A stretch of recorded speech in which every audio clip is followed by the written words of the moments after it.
I don't take many supplements these days, but I take something. I take like an all natural version of that now. It's like lion's mane mushrooms and Dude, I CBD and bought stuff. some lion's mane mushrooms. I've just been eating them. Really? A handful of them, yeah. That's because it's so good for your brain, Yeah. dude. I'm like, I need to start taking care of my fucking Yeah. And cells. it's funny that you say Alpha Brain's like Adderall because that's what Grace, she'll be like, this is my natural Adderall. She says that about the stuff that we take. And yeah, I don't know, man. Somebody else told me, I don't know, do you take testosterone? Yeah. So you're old. You should. Yeah. So I just recently got my blood work done. Yeah. First time ever. I don't know if I told you this already, but first time ever. Dude, first Are we time. recording? Is this a show? Yeah. Oh, fuck, okay. That's okay. First time I've been actually in a doctor's office in over a decade. Like you know how it is. I would guess that you're the same way that I am. Yeah. I'm dying. I better go to the doctor. Go. But I didn't do that. I just went, to my buddy's clinic and took the blood work, and I decided ahead of time what I was gonna do about the tear because I know that's like the thing. Like everybody's taking tests right now, right? So, but I'm 31, and it's like I don't know what the age range of typically needing to check that out is, but I'm 31 and I feel like I'm old. But I go in and I say, okay, if it's really bad, then I'll consider it. But like if it's even okay, then I'm not gonna do it yet because I think you kind of got to get married to it, right? Like like once you start using it, you're using it, and it's you're set.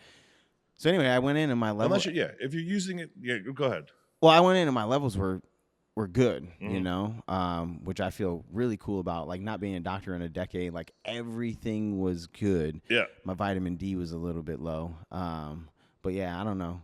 The reason why I thought of that was because we were talking about Alpha Brain and Rise, the natural Adderall. But somebody shot me a DM online, and they said that the cognitive function, like the TRT, was helping him a lot. Like he said he felt like he was like so much more mental clarity and like. Oh, for sure. That's really a thing. So, dude, there was like there's all these crazy studies, these TED Talks. I used to listen to all these TED Talks, and one they were talking about like, and I did this for a while. I would do this like you go like if you watch like Olympians, they win. What do? Yeah, they get big. They take up space. Yeah. Right? You lose. What do? Oh, fuck. Yeah. Head down, shoulders down, whatever. So they were like, oh, that's a learned trait, right? Yeah. But then this dude happened to stay late. He was there doing a study on this stuff. And he stayed after for the Paralympics. Yeah. And these blind runners did the same thing. And he started looking into it. And he's like, these people have never seen. They could not have learned to take up space when they win and shrink when they lose. And it led them down this big fucking path of, it was a girl actually, of studying like hormonal levels. Yeah. And like when like the silverback gorilla becomes the dominant leader, like their testosterone naturally spikes. Really? They make decisions quicker. Like, that's crazy. Yeah. And so like this lady was saying, like and I did this like for a long time. Yeah. There's one friend that I see that when I see him, we raise our hands. But like they say if you go like before some stressful situation and I go to the bathroom and I like spread my legs to where I'm like touching either side of the stall and I put my arms up as much as I can, I swear. And you hold that for 2 minutes. It like lowers your cortisol levels and spikes your testosterone by up to like 3%, which is a pretty dramatic increase in like 2 minutes. And like it makes you more focused. Like you can make decisions quicker, more clearer. Yeah. See, you can't be telling me shit like this. Because as soon as the dude shot me the DM, I'm like, wait a minute. It helps with brain function? I'm like, maybe I need to go back to the clinic. Dude, when I got on testosterone, I was like, man, I'm fucking drained all the time, dude. Yeah. And there was a bunch of stuff going on. I went to the doctor. This is a funny story.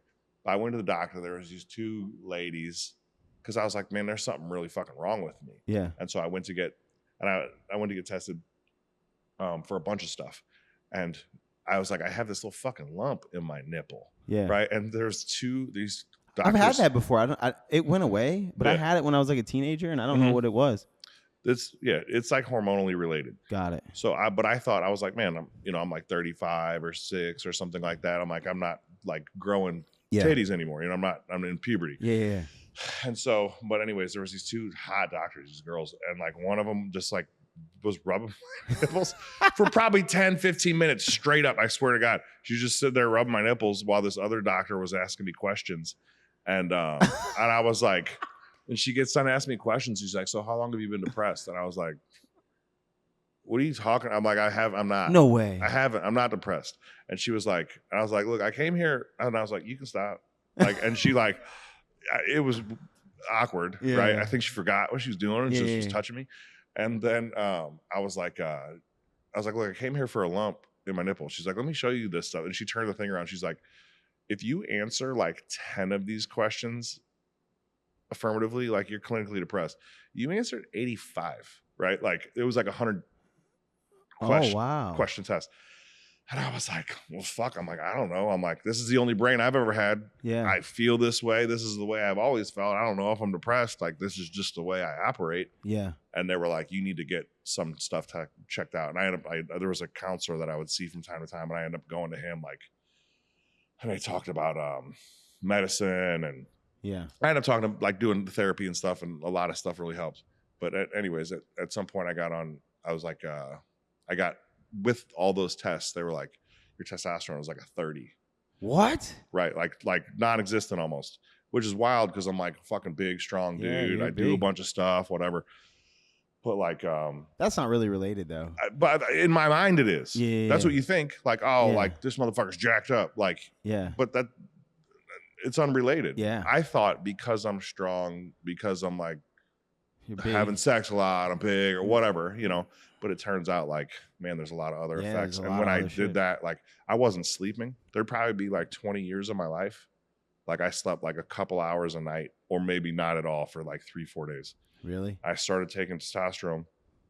I didn't plan on talking about this, but whatever. This probably helps some people, dude. It's definitely gonna help. It's helping me right now. And I like, dude, it like started regulating my sleep, and it was like around like, and I now I sleep. There might be like, you know, it feels like every like 3-4 months I'll go through a little spike where I'm like, I just won't sleep. I'll lay down and I just won't sleep. But it was really bad for a long, long time. You know what? I was struggling with some insomnia just recently, and I didn't draw the correlation when it was happening, but it was right after I started smoking cigars. Yeah. And then it clicked one day, like, wait a minute, nicotine is a stimulant. I'm smoking a cigar 8 o'clock at night. I've never done nicotine before in my life. Yeah. I couldn't sleep. I was sleeping like 1 or 2 hours a fucking night. And I'm like, why is this happening? And I'm like, this is terrible. You know, this is terrible. So I stopped smoking the damn cigars, and what do you know? I fucking sleep again. Really? Yeah, dude. It's crazy. But dude, the premise of this whole show, I don't know if I even told you about it, but you were on my last podcast, which is awesome. And that's when I got a chance to really hear a lot of your story. That podcast is still up. So those of you guys that don't know Jason, you can go, that podcast isn't even still up. That was like 2 podcasts ago for me. That's crazy. Anyway, the premise of this whole podcast is, you know, I don't know. You know how I get really jazzed up about like sort of just the building community here at Omen. Something that I'm really trying to do is just remind people of how important it is to like to be a part of a community. I always say around here and at the men's group, like it takes a village. It takes a village, or life is a team sport, you know. And through building Omen, you know, I've gotten to know a lot of really, really cool people. I haven't been in a situation where I'm like a barista seeing customer after customer after customer. I don't think ever in my life have I seen such a high volume of people, and it's really cool. My favorite part so far has just been like meeting all the amazing people that are actually a part of like our community here. And we started in the beginning doing like this familiar faces at Omen on our Instagram page, and I would be like, oh, like picture of you. Oh, this is Jason. You know, he drinks this, and you know he does strange donuts. But like we get to know people sort of intimately, and you know, as you know, we do shit that's not typical of a coffee shop. We have a men's group, we have a women's group, we have Omen Socials, which is just basically like a fucking party where we bring all of our customers together. The first Omen Social was so cool. Like I was like, dude, is anybody gonna show up to this? Like, I'm a coffee shop throwing a party, and I invited people who don't know anybody but me they're showing up and it's a party full of strangers. Dude, we sold it out. It was 150 people on my rooftop where I live. And everybody, like, it was epic. I mean, legendary, dude. And so, you know, people here, I'm so fucking thrilled to see that people are like really buying into the concept, and I think it's important. Like, I don't get into it much with people, but like at the root of it all is like I see so much like tension and hostility and hatred. Maybe because I spend so much time on the internet, you know, but in our world right now, and I think that, you know, at the root of it, or at least a part of the solution is like getting people to talk to each other in real life again. Yeah. You know, we talk on the internet and that's not a real place. Dude. And Yeah. so, and I always like, I love using my dad as an example. I'm like, you know, when I was growing up, like my dad, we lived in neighborhoods. Like I knew everybody in the neighborhood. Like they knew me. Like somebody else's parent could yell at me or fucking, you know, and like hold me accountable. And like in the same neighborhood, like it didn't matter if you were an atheist and I was a Christian, or you were gay and I was straight, or you was black and I was white. Like back then, like I always say that I can remember nights where like my dad is a pretty handy guy, and we were lower middle class, you know, if that, we're poor basically. And so we had to operate as a community, and like when something would go wrong, like a lot of people would call my dad like for like electrical or plumbing or whatever. And I can remember times where like the landline would ring at 2-3 in the morning and somebody's pipe burst, and my dad just in that moment, he just got out of bed, put his fucking boots on, and like no questions asked, he's going to help you fix your pipe. Like, and I think about that a lot. Like I think about like, how do you create a community like that again? And that's what I've been really working towards here. And so with the Familiar Faces at Omen, there's I think in any community you need leaders. Like you need people that everyone looks to and is like, man, that's a good example of like what we can do, and you know how we should live. And so I thought taking that a step further and actually sitting down and having a conversation with people, hearing people's stories, what they're passionate about, their perspectives on life, and giving the rest of the community an opportunity to sort of hear that from them and get to know them on an intimate level the same way that we do in the shop every day. And so we're like, this is, I don't know, 7 episodes deep. I told you before we got on the air, like I'm super jazzed about it. I think it's so cool because I'm infinitely fascinated with the people that I'm surrounded with every day. But you're like one of the coolest dudes I know. So I'm super excited. Thank you. Dude, the real reason I'm here, that I'm like agreed to do this. Yeah. I said like something happened, whatever. Like there was some shit that you got into, right? Which one? Oh, yeah. Whatever the fuck. Couple times, yeah. And I was like, I was going into, because I was thinking about this specifically. I was like taking a shower before I came here, and I was thinking about the exact same thing. Like I was like, man, how we fucking segregate people now. And like, really, man, I'm like, I feel like I used to look at people like a buffet, you know, like I can like this about them. I don't have to take the fucking beats. You know what I'm saying? Whatever. But I like the bacon bits, you know, like I mess with it, but it's man, how we're like, I'll tell this story. Something happened with you. I somehow got pulled into it. Did you? Yeah. And so I sent a message to you. Oh, yeah. And this other person. Yeah, just recently. Yeah. So I was like, and it's not like we're fucking best friends. You know what I'm saying? Like and the way that it was making this sound, it was like, they're like, anyways, so somebody sent me a message and I was like, hey man, maybe let's try to figure this out. You know, like I'm not going to fucking fight with somebody. Like, let's get to the bottom of this. Yeah. Okay. And I sent you a message and them a message, dude. And I'm not going to pull it up and read it. And I'm not going to try to fucking air anybody's shit out, dude. But like, I was like, video message. Hey man, I'm at Six Flags with my kids. I don't know everything that's going on here. Hung out with Mark a few times. Seems like a good dude. Hey, I don't know who you are because you got an anonymous account. I'm sure you're cool. Maybe we've met. Maybe we're friends. I don't know. Yeah. I don't know what you guys got going on, but whatever it is, if you guys want to get together, talk about it. Like, cool. I'm gonna go ride roller coasters with my friends. I don't know what this has to do with me. Hope you guys figure it out. Love you. Yeah. And dude, you like, I remember I was like, I'm turning my phone off. I'm putting it away. Yeah. You like hearted the videos. And then this dude's message to me, who I assume it's a dude. I don't fucking know. I don't know who it was. It was like straight fucking hate. And I was like, yeah. He's like, I'm going to need you to type that out for me if you're too much of a fucking coward. And I was like, Yeah. Motherfucker, I don't owe you shit. I don't owe you. I didn't. Oh, I Yeah. don't owe you this video, dude. Yeah. I'm with my fucking kids, dude. Yeah. And I was like, but this is the person that I will like change my behavior for because I am afraid of what they will say about or do to me. Yeah. And I was like, you're a vile ass person. Yeah. It really is sad. Dude, we continued to talk. I'm like, hey man, what was that about? And you're like, this and this and this. I'm like, I agree on these things. I disagree on these things. Yeah. What the fuck happened to that? Yeah. I don't know, man. Dog, when I come in here, I've come in here several times. Coffee's good. Yeah. I appreciate it. Service is awesome. Yeah. I like it. Well, dude, I'm like, dude, there's what I see is a real community here. Well, dude, there's people who, that's the thing that kind of like, I don't know. Are you religious at all? I believe in God. There's like, I'm like kind of Jewish, kind of Christian. I don't know. Yeah. There's people who. I pray. I prayed before I came in here. Listen, I can say unequivocally, I believe in God. What I think about often. I think there's a difference between religion and.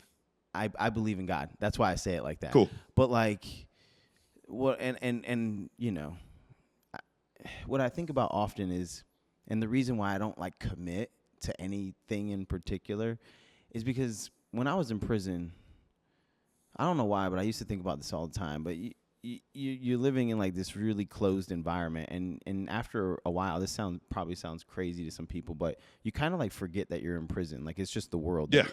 And so and you had to be in there for a little bit, but, and at that point, I used to think, man, if I was a baby and I was born in here, like this would just be the whole world. Like I wouldn't know that there's another world that I'm missing out on. It was just, I don't know why I used to think about that, but I used to think about it. And so similarly, when I think about how, sort of convicted I am when I say I believe in God, why I don't say I'm a Christian is like I was born in America. And so in America, when you say I believe in God, it's assumed that like you believe in Jesus, right? But like if I was born anywhere else and I felt how I feel right now, then it could be interpreted differently. It could, if I was born in Yemen and I say, yeah, I believe in God, they say, oh, you believe in Allah, right? Right. And so I don't know. I just feel like, anyway, what I do think though, because I believe in God and I believe in good and evil, what's been really interesting going through this process is like, I really feel how I feel. Like what I was just saying about community and I quit a job where I was making good money, not as much money as you, but I was making good money. I actually loved it. I had fun going to work. Like it was amazing. I had a dream job. And you know what I'm doing now, I really feel called to do. I feel like we need to sow the seeds of community and get people to the point where they can agree to disagree again and still understand that we're all on the same team. Like we all live here. Like it's our obligation to make this the best place to live for all of us that we can do. And I'm really committed to that. But there's people that really hate what we're doing. Like they hate it. Like you've seen a little bit of it. Like, like they hate. Like I don't know if I told you this, but they hate it so much that I'm convinced that it's like this is like good versus evil. Like I got an anonymous package here. This is gonna blow your fucking mind. Did I tell you this? No. One day, I get in a package. Every day the mail person comes in. They bring me packages or mail. One day, package comes in like any other day. But it's anonymous. There's no return on it. So I'm feeling it. It's a book. I'm like, oh, this is so cool. Like people have gifted me things from the internet and stuff like that before. So I'm like, oh, this is cool. I'm excited. I open it up. I pull it out. It's a satanic Bible. And the anonymous note says, now you can embrace who you truly are. Dude, do you know how stunned I was to open that up?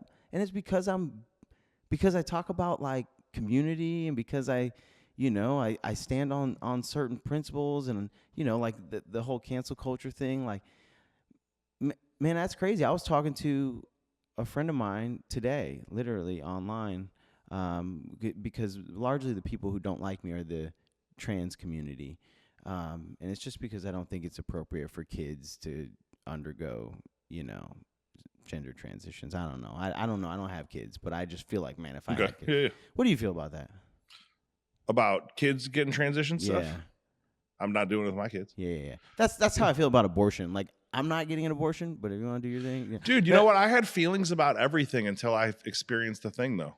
Dude, I was like pro-choice guy, and I still am. I'm like, if you want to do that, cool, whatever. Mhm. Dude, my daughter was born, or she was in utero, Mhm. and they were like, there's something wrong with her, and when you're getting an ultrasound, and I'm not like, this is the thing. I'm like, I'm not.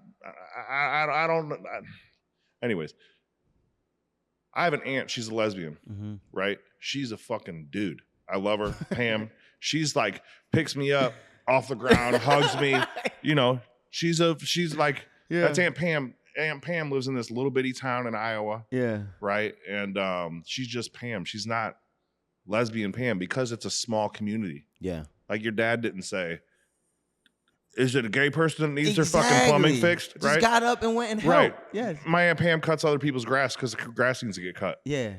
That's it. That's amazing. I think about it. I'm like, man, I don't know. And I'm not trying to like speak for my aunt, but like, I'm like, I bet my aunt could have benefited from some of that stuff. Got it. Right. Got it. She's a dude. I don't know. She just is. But there is some stuff, man, where I'm like, dog, why am I getting involved in any of these things that you have going on over here, and why am I participating? Yeah. There's some people that work for me that are trans, and I came in one day, and it was I don't know all the whatever. It was a dude that was becoming a girl. Yeah. Okay. Yeah. And like I walk in, I had makeup on, and I was like, man, you look beautiful, dude. Yeah. Right? I was like, you look like a fucking beautiful dude. Yeah. Like, wow. Yeah. Anyways, dude, and that's just whatever. Yeah. I don't give a fuck. I don't fucking care. Yeah. And then I was like, they end up like, I'll tell two different things. Yeah. So they end up saying to me at some point, hey, I just need to let you know how much I appreciate the way you accepted me. I came out to you before I did my family, and I feel like you are more of a family to me than my family. Mm. This is a hard thing for me to do. And I need to know that I appreciate it. Mm-hmm. Crazy thing, I didn't know I was doing anything special. No, you're just being you. This is why I love you, though. Dude. For real. I was like, all good. When I would write the check, because I'd write checks, I would write their name, their preferred name, whatever, and then in the parentheses, I'd write their government name so they could cash their check. Yeah. I saw personally what this person went through. There's other people who have done things similar to that it is all about. I called up one night. There's two people working. Mm-hmm. We have cameras and shit. I don't check the cameras like, are these motherfuckers working? Mm-hmm. Something, I can't remember what was going on, but something had been going on in the store that I needed to check on. Yeah. I look at the store. There's a dude laying on the fucking counter reading a book, and the other person isn't doing what they're supposed to be doing. And I was like, I called the store like, hey man, the store's about to close. There's a bunch of stuff to do. I'd like you guys to be doing what you need to do because you need to leave. Yeah. One person was reading a book, one person was playing a video game. Dude, they hung up. I was like, cool, get that done. Or if one of you wants to go home, I'll come in and do it myself. Yeah. This person who would work there, I think in that month had changed their name. What they wanted me to call them 4 different times. Yeah. In this 1 month. Their gender, their name, whatever. And I'm like, I don't, whatever. I'm not that dude hey, Mary. I'm not going to, what, I don't know. I'm whatever. Dude, they call me. They're like, I'm going to, cause I said, man, hey man, do the fucking work, dog. Yeah. Quit. Say they're going to sue me. Really? Oh, dude, on and on and on. And I was just like, I didn't even know what the fuck they were talking about. Or what they were upset about, probably. I have no idea what they were upset about. I was like, these are 2 different things. One of these has to do with you're going through something and you need some acceptance, which I think most people need, is some fucking love. Yeah, That's what we're looking for, right? Yeah. This other person is, you're a manipulative, selfish fuck, right?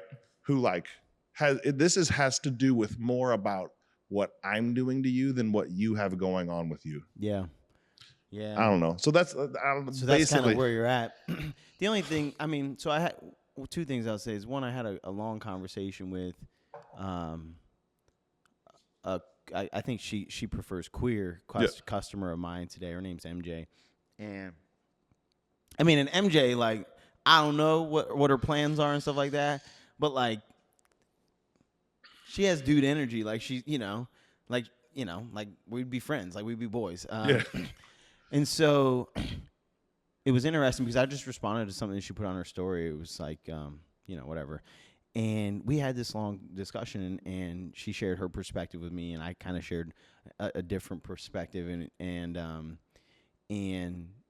it was really cool. And I remember at the end of the conversation, I was like, man, like, I just really appreciate you being chill about this, because, one, an uneducated, an ignorant person can never get unignorant unless people are willing to have these conversations and answer these earnest, like if I have an earnest question, right? And then, but two, I said, man, it's sad because like there's been almost nobody in your community that's been willing to like have this conversation. Like it's always like, they see one thing and sort of hate me for it. And then also the other thing I was, what I said to her is like, I'm genuinely interested, because you just said most people need love.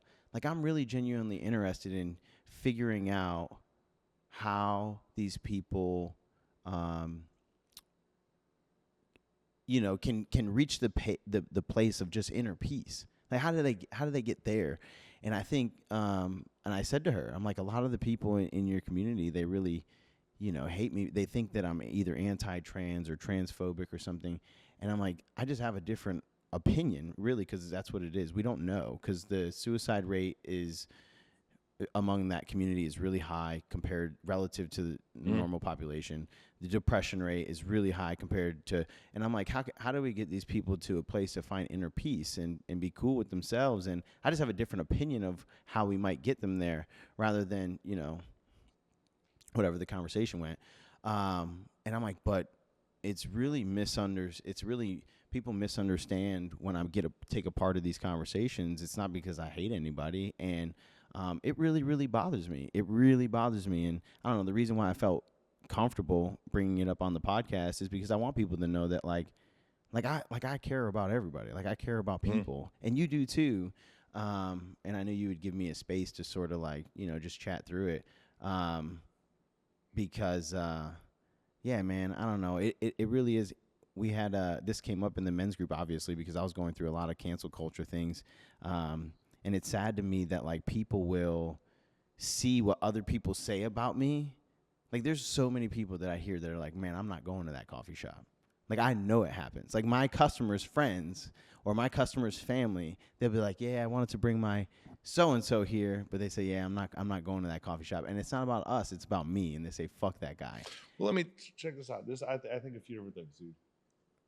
One, I think, because I was like, yo, like if, like, because a couple people sent me messages about it, right? About some of the stuff that happened. And I was like, let me look through some of this stuff. Like, if you're saying fucking kill Jews or whatever, like, let me fucking look into this shit. Some of the stuff, I was like, on some of the stuff, there was one thing I was like, yo, this is fucking wild, dude. I read one of your comments and it was talking about fat people, right? And like, and fat people getting handicap parking. Oh, that set me off that day. Dude. That set me off, bro. I was like, dude, why are you even talking about this? What are you talking about? It's a real world issue, man. But I was like, man, this motherfucker comes off strong as shit. Which I was like, it's weird in a platform to like read. I don't know, because like in a conversation, I'll say whatever I think and feel and whatever, right? Boom. But on a platform, people can copy and paste and screenshot. It's weird, right? And take it out of context. I think about this though, dude. Like you're an imperfect person. Yeah. Right. I think about like a lot of times this thing that gets said like, do better. Like, motherfucker, you don't think I'm fucking trying? Yo, for You know, dude, I think about this, like, dude, like, and this is no excuse, whatever, but like, I'm sure that you saw some things, Yeah. right? And I like, here's some real deal things, okay? Like, I was like, my job when I was 14, I worked in a crack house. I'd fucking throw people out when they're out of money. Yeah. I'm 14. I'm fucking fighting people. We got guns. You know, it's fucking crazy. Yeah. 12 years old. My best friend, dude, like in a U-Haul truck. Dad's a crackhead. Lose her virginity with a prostitute. Yeah. Right. The dad paid for the prostitute. Suck the dicks. Right. Wow. Think about this, dude. So this is a fucking baseline. I didn't choose that. Yeah. You know what I'm saying? Mm-hmm. Fucking 12 years old. Right. Yeah. Some of that stuff takes some time. I'm not going to be this fucking polished person. Yeah. I'm not going to be accepting of everyone. Yeah. I'm going to fucking retaliate sometimes until I can learn to be like, hey, man, you got your space. You do your thing. And there's been a ton of work done to get to that point. And I think it is like like, I think about this, like some of the people that claim to be the most accepting are the most judgmental. Oh, dude, these And people they preach tolerance and inclusion, and it's like you guys are the most exclusive and intolerant people I've ever met. And I see, dude, and I've seen it in synagogue, I've seen it in church, I've seen it with groups of people, you know, to where like you know, we accept everybody, and it's like it's you don't though. Yeah. And I have to see where I'm doing that in myself. You know, I'm like, I don't know, like when we first started Strange Donuts, dude, we had this ragtag group of fucking people. We didn't know what we were doing, dude, and like wild people. And there was this Pentecostal girl that wanted to be a baker. Yeah. Like, I'm a baker, I'm a great baker. I'm like, I don't think you're gonna fit in here. Yeah.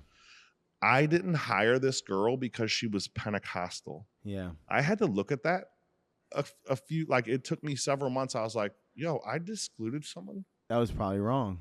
That was fucking wrong. But it seems easy to say, you know, you're this Christian, you're out. Would I do that if they were Muslim or black or gay or whatever? Probably not. I fucking wouldn't. Yeah. Right. But it's easy. It's excusable to hate this person. Yeah. Right. Yeah. That's bad, and that's a crazy, and that's a heavy word, man. It's crazy. I think all of the what's a heavy word? Hate. I think all the you know, the homosexuals, the transsexuals, transgender, whatever the correct word is there. But everyone that's come to my shop, man, they know they can attest to the fact that I treat everybody the same. Dude, when I've come in here and I've seen the people here, I'm like, I love it. Oh, it. this is what hate looks like? I love where there's it. like people from all over the world. Exactly, man. Like it, you know. It's really cool. And that's the coolest part about a coffee shop is you can have, you know, a Democrat, a Republican, a white dude, a black dude, you know, a gay, a straight, you know, all sitting at the bar. For real. No, I think it's funny. All sitting at the bar. Gay, a straight. But when they're in here, right. They don't give a fuck. The only time that they actually care is when they're on the internet and they want to argue about some shit. It's hard to hate up close. Isn't it crazy? Dude. Because you just sit here and it's like, dude, you're a good dude. Mm-hmm. Like, you cannot come in here and get a coffee from me. I don't care if you're trans or I don't care what you are. You can't come in here and get a coffee from me and not feel how much I appreciate you coming in. Yeah. You can't. I'm sorry. You just can't. It really blows my mind, man. But yeah, and I know, dude, it was really helpful. So just a quick story about how cool you are. You know, when the first, I think it was the first cancel culture stuff that went down, and we were like brand new. I was shitting my pants. I'm like, this is over. It's over. We're gonna lose. You were the one. You called me to check on me. You're the only one. I mean, I talked to Andy, obviously. Mm-hmm. I speak to him pretty regularly because he's been like a mentor through this whole process. But you're the only one. You like called me and was like, hey man, you know, I saw this shit, and you told me how, you know, Strange Donuts, you went through something similar with Strange Donuts, how, you know, people came after you, tried saying you're racist, and you're like, listen, you know it's not true. If it's not true, then just let it go. And it was really reassuring that you called me that night. There's two people that did that for me. You know, one was Katie from Katie's Pizza. Really? Who I've known for a long, long time. Yeah. I've heard great things. Grace knows her. She's I've awesome. never met her, yeah. And then Mike from Sugar Fire, right? Like, dude, I felt like even my best fucking friends, dude, when some of this stuff was going down, they're like, man, I wanted to comment on your page and say like, you know, He's like, actually he's a good dude Yeah. or whatever. Or I wanted to call you. And I was like, Yeah. fuck, why didn't you? I still remember, dude, where I was in my house. Like, I'm not going to bring up what happened with either of them. No. You know, but like they called and shared the stuff with me and they're like, this seems like a huge deal to you. In 3 days, no one will care. We know who you are and you know who you are. So if there's something to take a look at, change it. Yeah. If not, you keep it moving. Keep it moving. And I was like, that's what you said to me too. It was really? Great. It was great. Yeah. I mean, you said something very similar to that. Dude, I think some of the most powerful shit that you can give to someone is that they are not alone. Yeah. You know, because how fucking easy is it, man? To, you know, you're working. I see the passion in this. Yeah. I see you working your ass off. I did the fucking Iron Man. I saw you at like some ballpark village thing, whatever, like for an awards thing, you know, that day. That's the first day we met. Yeah. At the Bucket List Awards. Yeah. And you just ran like 50 or 100 miles that day or some stuff. You're a passionate dude. Yeah. It's easy when you're pressing hard, dude. If I was just like some fucking dumb dude, like titties, you know, yeah, it would be easy. I want better for me, for my kids, for my community, and I am pressing, dude. And when you do that, it is easy to be like, I am alone. Yeah, no, it feels alone, man. I'm going through that right now, honestly, but yeah, man. Tell me about it, dog. But it's interesting. No, but it's and I tell me. Well, I just want to tie this and move on from this last concept, but like, we'll come back to this though. Yeah. All right. Can. But the only reason I let this stuff linger in my mind is because I actually care. I believe what I'm selling. If you didn't care, it wouldn't fucking matter. Like I actually want those people. Like I said to the men's group, that's why I brought it up. I'm like, you know, you guys, I know some of you guys think this shit is funny and you agree with me and, you know, but like, understand, I want to find a solution where those people feel welcome, but like also we can talk and set realistic boundaries so that everybody feels comfortable, you know, like that's kind of, you know, the moral of the story. And that's why it lingers in my head. Like for you, the cancel culture stuff, like I think it was the one that you shared with me. They said you're a racist, which is obviously not true, but like, you know, you can sort of push that to the back of your mind and never think about it again. Cause like, who the fuck cares? But it's like, I still have gay people that won't come here because they think that I hate gay people. And it's like, man, that actually bothers me, you know, cause not because I need the customer, but because this community ain't the community if a segment of it won't come. You know what I mean? I think about that all the time. I really do. And it's not that everybody needs to buy in. It's not. But like, I want you to know that you can come here and, you know, you're valued just like everybody else, you know, if you want to check it out, if you want to, you know, you're welcome here. Yeah, you're welcome here. And it's just sad because so many people told the story for me and not one. All I kept responding to people at one point was just like, yo, just come down. Like, I'll buy you coffee. Like, we can sit down and chat. And, you know, I'll give you a hug. In today's world, they you know, they'd rather sit behind the keyboard. But yeah, man, just before I came, Grace asked me, you good? You know, like, you good? And I'm like, yeah, I'm just tired. But like in my head, I was thinking, man, this is just a hard season. Like, it's just like, I'm in the hard part. Like Andy always say, he'll text me out of the blue and he's right. 100%. This is just, he'll text me out of the blue and he'll just say, remember, you're in the hardest part of the hardest path, you know? And I feel that right now. Like, I know nothing about running a business. I know nothing about like balancing P&Ls or, you know, all this stuff. I just know I can sell stuff. I can sell an idea. I can sell a product. And so, yeah, I don't know. I lean on you a lot, honestly. Like, you're my guy. I'll reach out to you when I got questions or when I need reassurance. And you're like, dude, you're fucking killing it. Keep going. But, you know, it doesn't make it any easier when I'm sitting up at night like, man, okay, you know, I need this. I got all this pressure on myself because I see what I want to build. I want to build, and like building anything else is like not an option. Like, I got to build that. I got to build. Do you compare because I don't compare to anything. I only compare to what I want to build. Okay. And I'm like, Yeah, I try to disregard everybody else and what everybody else is doing, but like I just feel so much urgency with what I want to build. Like it's important. Like I see 60 guys come to the men's group 2 nights ago and they believe in it. Dude, I went to that. Yeah. Anybody watching this is skeptical about this. I went to that thing, dude. I've done some like group therapy stuff like over I think I've been doing a year and a half called ACA, Adult Children of Alcoholics. It's like I'm an adult who was a child of an alcoholic, yeah. Right. Or drug addicts are crazy, whatever. Blah, blah, blah. I haven't seen the kind of like openness and compassion and caring and focus and like, yo, we're going this way. Outside of that group, when I came to that men's group, I was like, man, this is that's why I was like, man, someone who's putting this much energy into something like this, how can I hate them? Yeah, I mean that's it's special.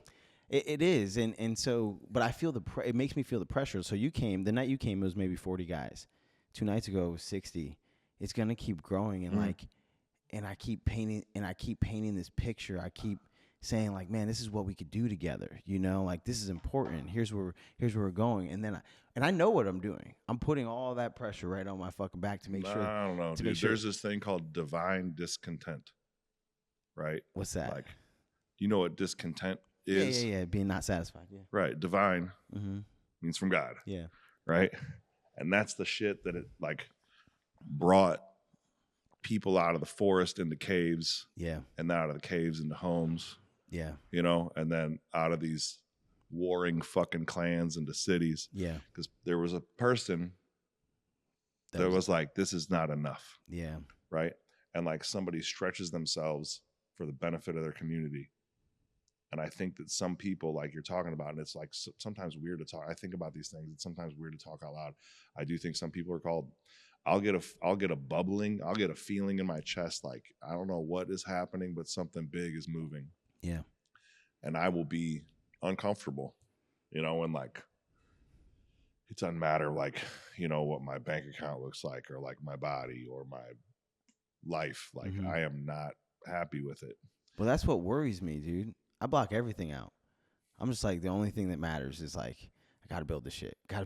Like it worries me for real. Like, I don't know. I don't know. I think sometimes, dude, I'm like, I have gotten, so like the things that I think that I want sometimes end up looking a little different, but I end up like getting to where I'm going. And I'm like, oh my God, dude, I didn't know that this what I don't know if I'm like, it's making sense with what I'm saying right now. Yeah.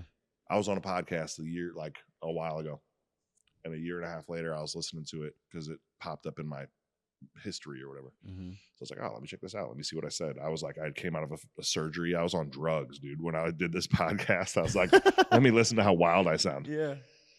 Dude, and I said all these things in this podcast. Like, I want to live in a little condo in Des Moines. I want to have a farm where I can go with my kids and blah, blah, blah. It was a year and a half later. And when I said it, I was pulling up to my farm. I had gotten divorced. Yeah. I'm in a little condo. Yeah. In the Moorlands, which is on the other side of Des Moines. Yeah.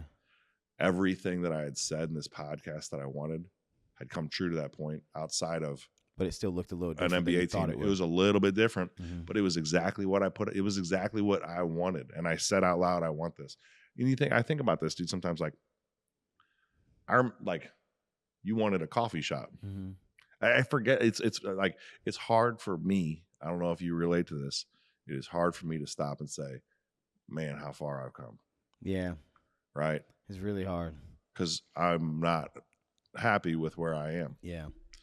Had little Mark, think about fucking Mark in prison. Had seen who you are now, where you are. Yeah. Be like, man, that motherfucker got it. Yeah. I got to think about that with me. That like, it's my job now, this thing that I've been learning. And I'm like, man, I wish more people would do this stuff, this ACA thing. It's like transformed my life, dude.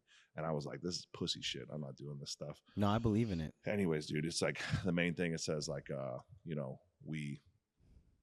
I'm not a victim of my fucking family. You know what I'm saying? Like there is some stuff that I, whatever. I'm not going to stay a victim my whole life. And it basically says like, we recognize that our parents are the instrument of our existence. Like I'm here because I came through my dad's balls and my mom's vagina. That's you know what I'm just saying? reality. That's it. Yeah.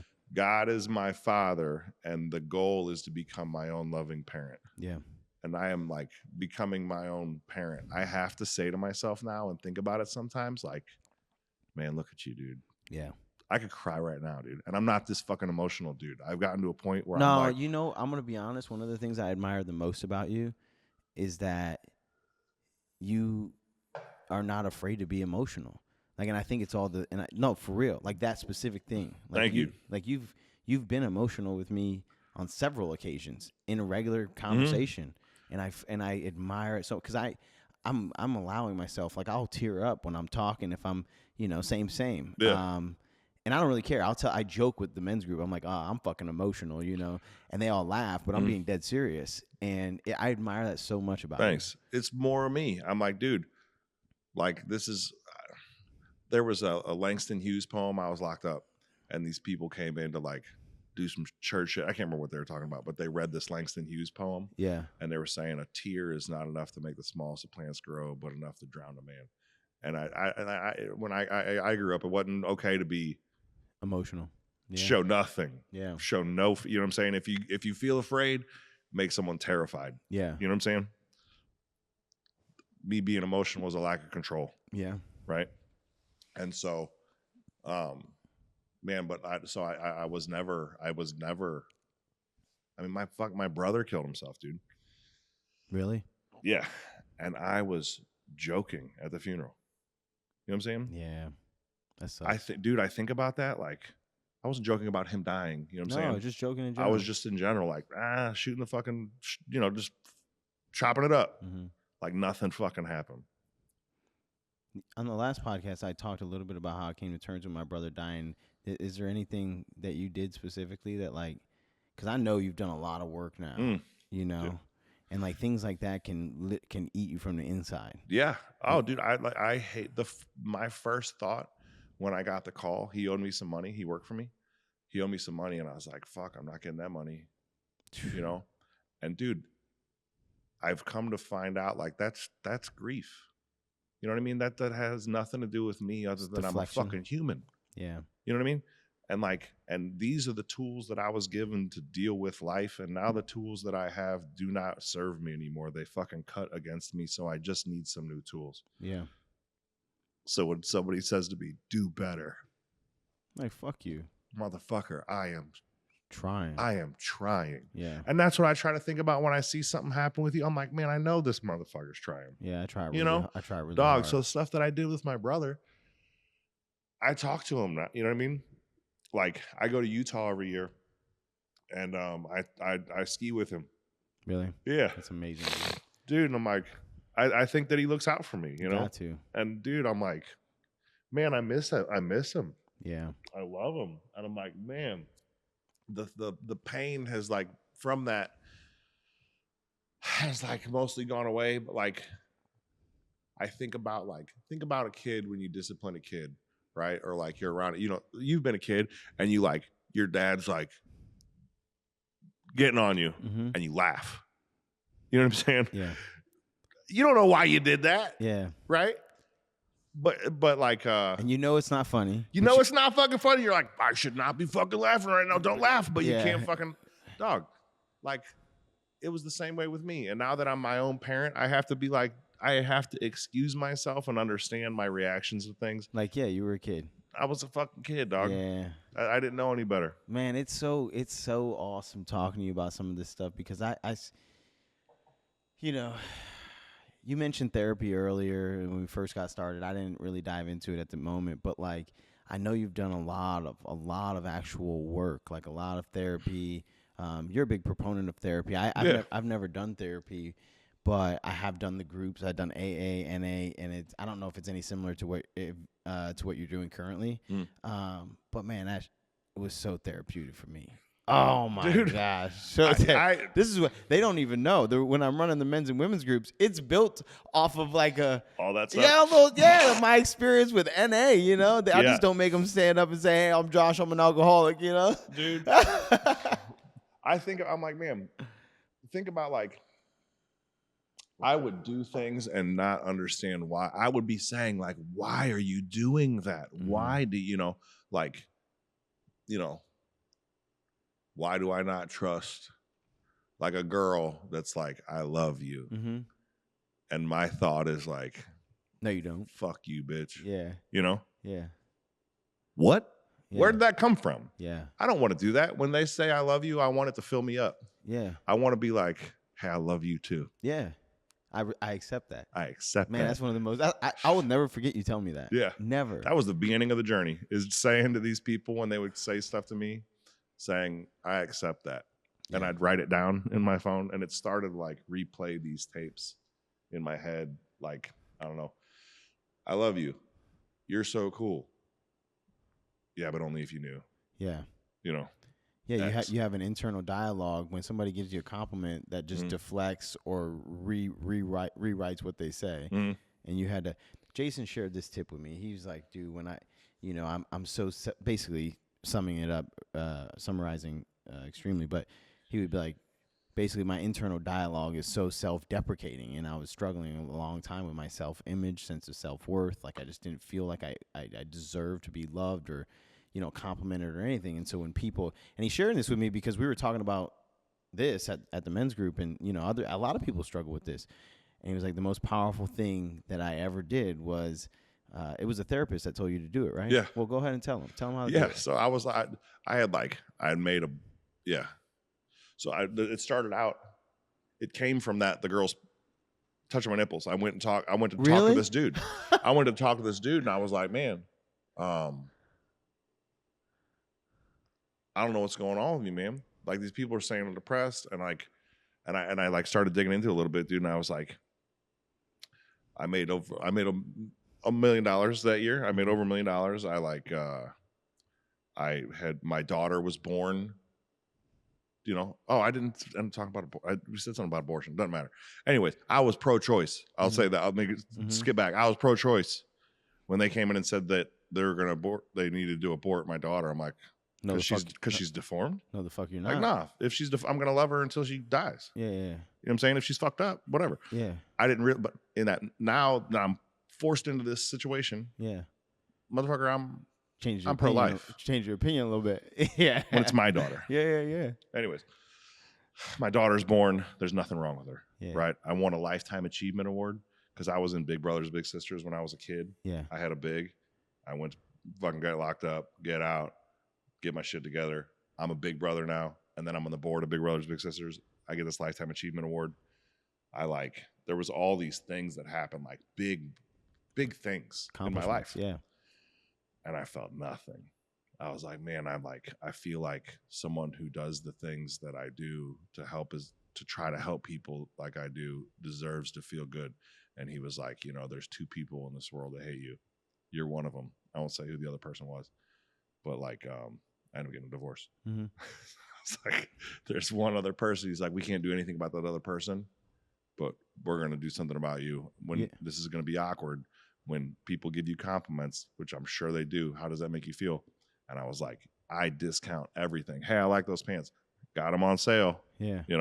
Hey, you're handsome. I'm a little fat. Whatever the fuck it is. I have to deflect this compliment. And he was like, when someone gives you a compliment, I want you to pause. I want you to say, I accept that. I want you to take out your phone and your notes. I want you to write the compliment down. I want you to say, excuse me 1 second. They won't know. They'll think you're texting. Yeah. You're writing the compliment down. Dude, I did that. He's like, it's going to be fucking weird. Yeah. For a while. I did it for 2 weeks. I still have the compliments in my phone. And it started it never was anybody like, what? Like when I said I accept that. Yeah. But my fear of that, my fear of just letting the compliment nourish me or whatever. Yeah. It felt so uncomfortable to me. But what started changing in my mind is I am lovable. I am handsome. I am smart. I am, instead of me reinforcing, your teeth are fucked up. Yeah. You're a fucking dropout. You're a fucking white trash whatever the fuck. Completely changed your Felon, internal, the whatever. way you looked at yourself. Dude, it started to be like, I remember like looking at myself like, man, and now in front of my son, I do this on purpose, you know, and this is like I feel like one of my biggest gifts to him is like who he sees me be, you know, and I'm like, I'll say, and I'm like, man, you're fucking handsome, dude, to myself, you know, and it's like, and I see it with him now, like he looks at himself like, yeah. Oh, you know, that's dude, fire. because I mean, like, man, I didn't get that. Yeah. That voice that was in my head that I constantly put myself down was not my voice. Yeah. That shit was put there. Yeah, that's somebody else told you that. Somebody else told me that shit. Man, that's so powerful. So it really is. I've thought about that, and you know what? I'm slacking. I should be doing that. I really should, because you told me it works. I trust you. Everything you tell me to do, I do. Yeah. I should be doing that. Like and it's cool that was a big pivotal moment in your life. For me, it was like, you know, it was like working through like lying. Like I don't know if you ever went through that, but like, dude, I used to like I just lie about anything, like about little shit. It didn't even matter. I don't know why. Like being like, why did you just lie about that? Like so dumb. So I had to do something similarly awkward, where I would like go back. Hey, I lied about that. Yeah, hey, I lied about that. Yeah. I did, man. I did. It was so dumb, but I know how awkward that feels.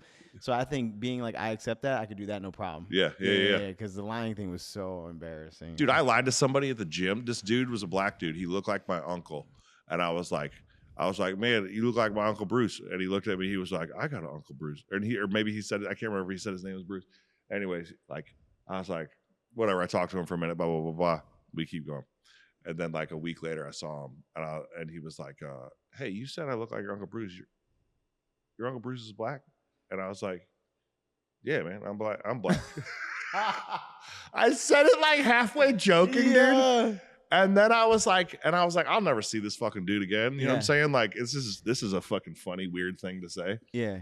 And then I end up seeing this motherfucker all the time, dude. And I'm like, why the fuck did I say that, dude?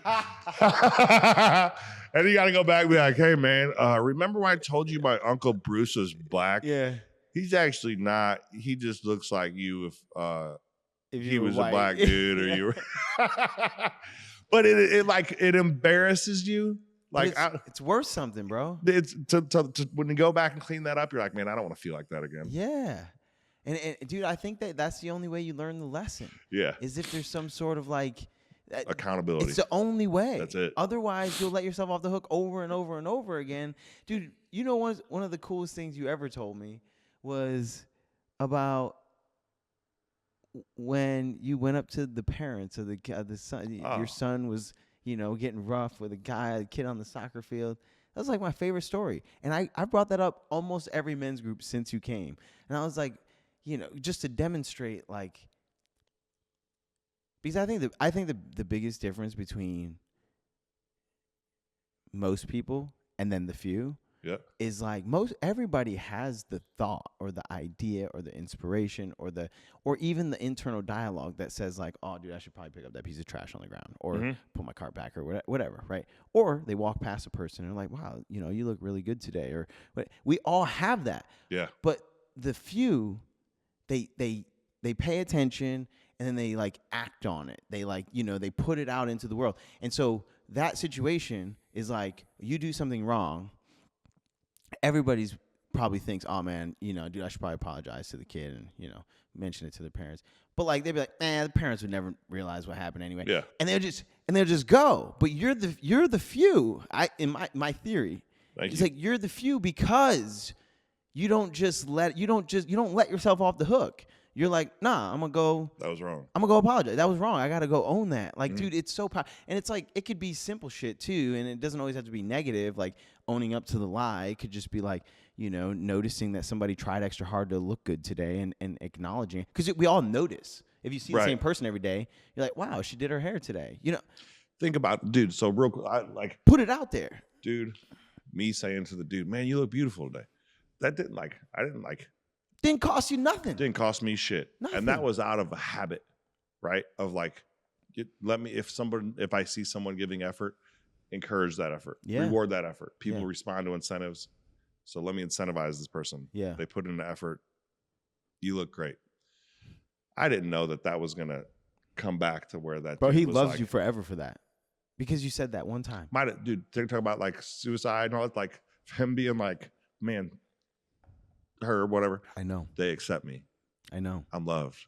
I am lovable. That might keep somebody from killing themselves that day. Period, dog. 100%. 100%. I think about that and it's like, man, this is free. And this pays if you need some other motivation, motherfucker, that pays money. Yeah. Right? Like one, I feel good being that dude, you know? But I was thinking, I was like, man, if little Hoosier Jason, you know what I mean, in North County, South City would have seen me now, you know what I mean? To be like, man, that motherfucker's rich, dog. Yeah. You know? Yeah. Dude, I think I was thinking about this the other day. Like, it's funny that I like allow myself to think about myself in like positive lights. I'm like, man, what is it that makes me like cool? And I think it's nothing other than like, I have an ability to see an opportunity and act on it. Yeah. That's it. That came from picking up the trash. Yeah. That came from now grow a little bit. Man, I was wrong. That's an opportunity to correct the situation. Yeah. Right. That led up to, you know, these people should probably buy better furniture. I'm going to sell it to them. You know, that came to whatever. Am I grabbing that? It's cool. But I think, like you said, everybody has that. Everybody like, has I should do that, but we let that like lazy whatever self win. What is it? Is it our ego or is it laziness? I think it's both. It's Yeah. one, I'm like, I don't want I'm not real big into I don't know. I'm like, what will people think of me? Right? I think about this dude, like, I don't know. I try to like, I bring everything back to like being a little kid. I remember I'm afraid. I'm insecure. I was in elementary school and there was this kid, Daniel K. I'm not gonna say his last name. And like, for whatever reason, dude, like me and him would go at it. This dude had cerebral palsy, right?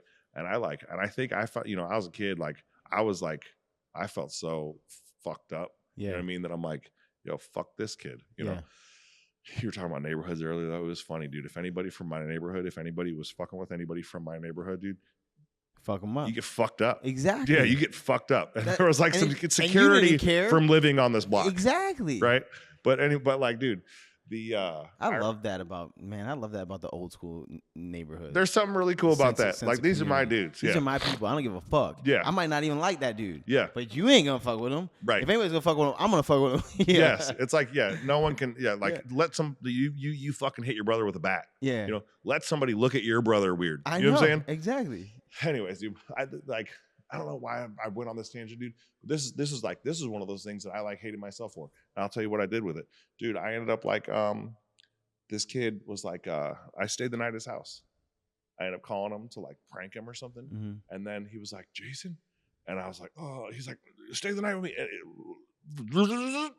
I'm at his house. And I'm like, fuck, man, if anybody knows I'm at Danny's house, dude, what are they going to fucking think of me? They're going to think I'm a fucking dork. I end up hanging out with him. We're playing fucking Tecmo Bowl and shit. Yeah. Monday, and he was like, man, what do I need to do to be cool? I'd never imagined I'd tell this story. I haven't told anybody this. Yeah.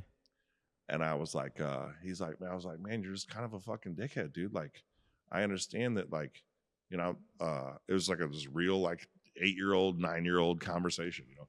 I was like, I get it. Like, you probably feel bad that you're like this, dude. Yeah. But like, none of these other people had anything to do with that.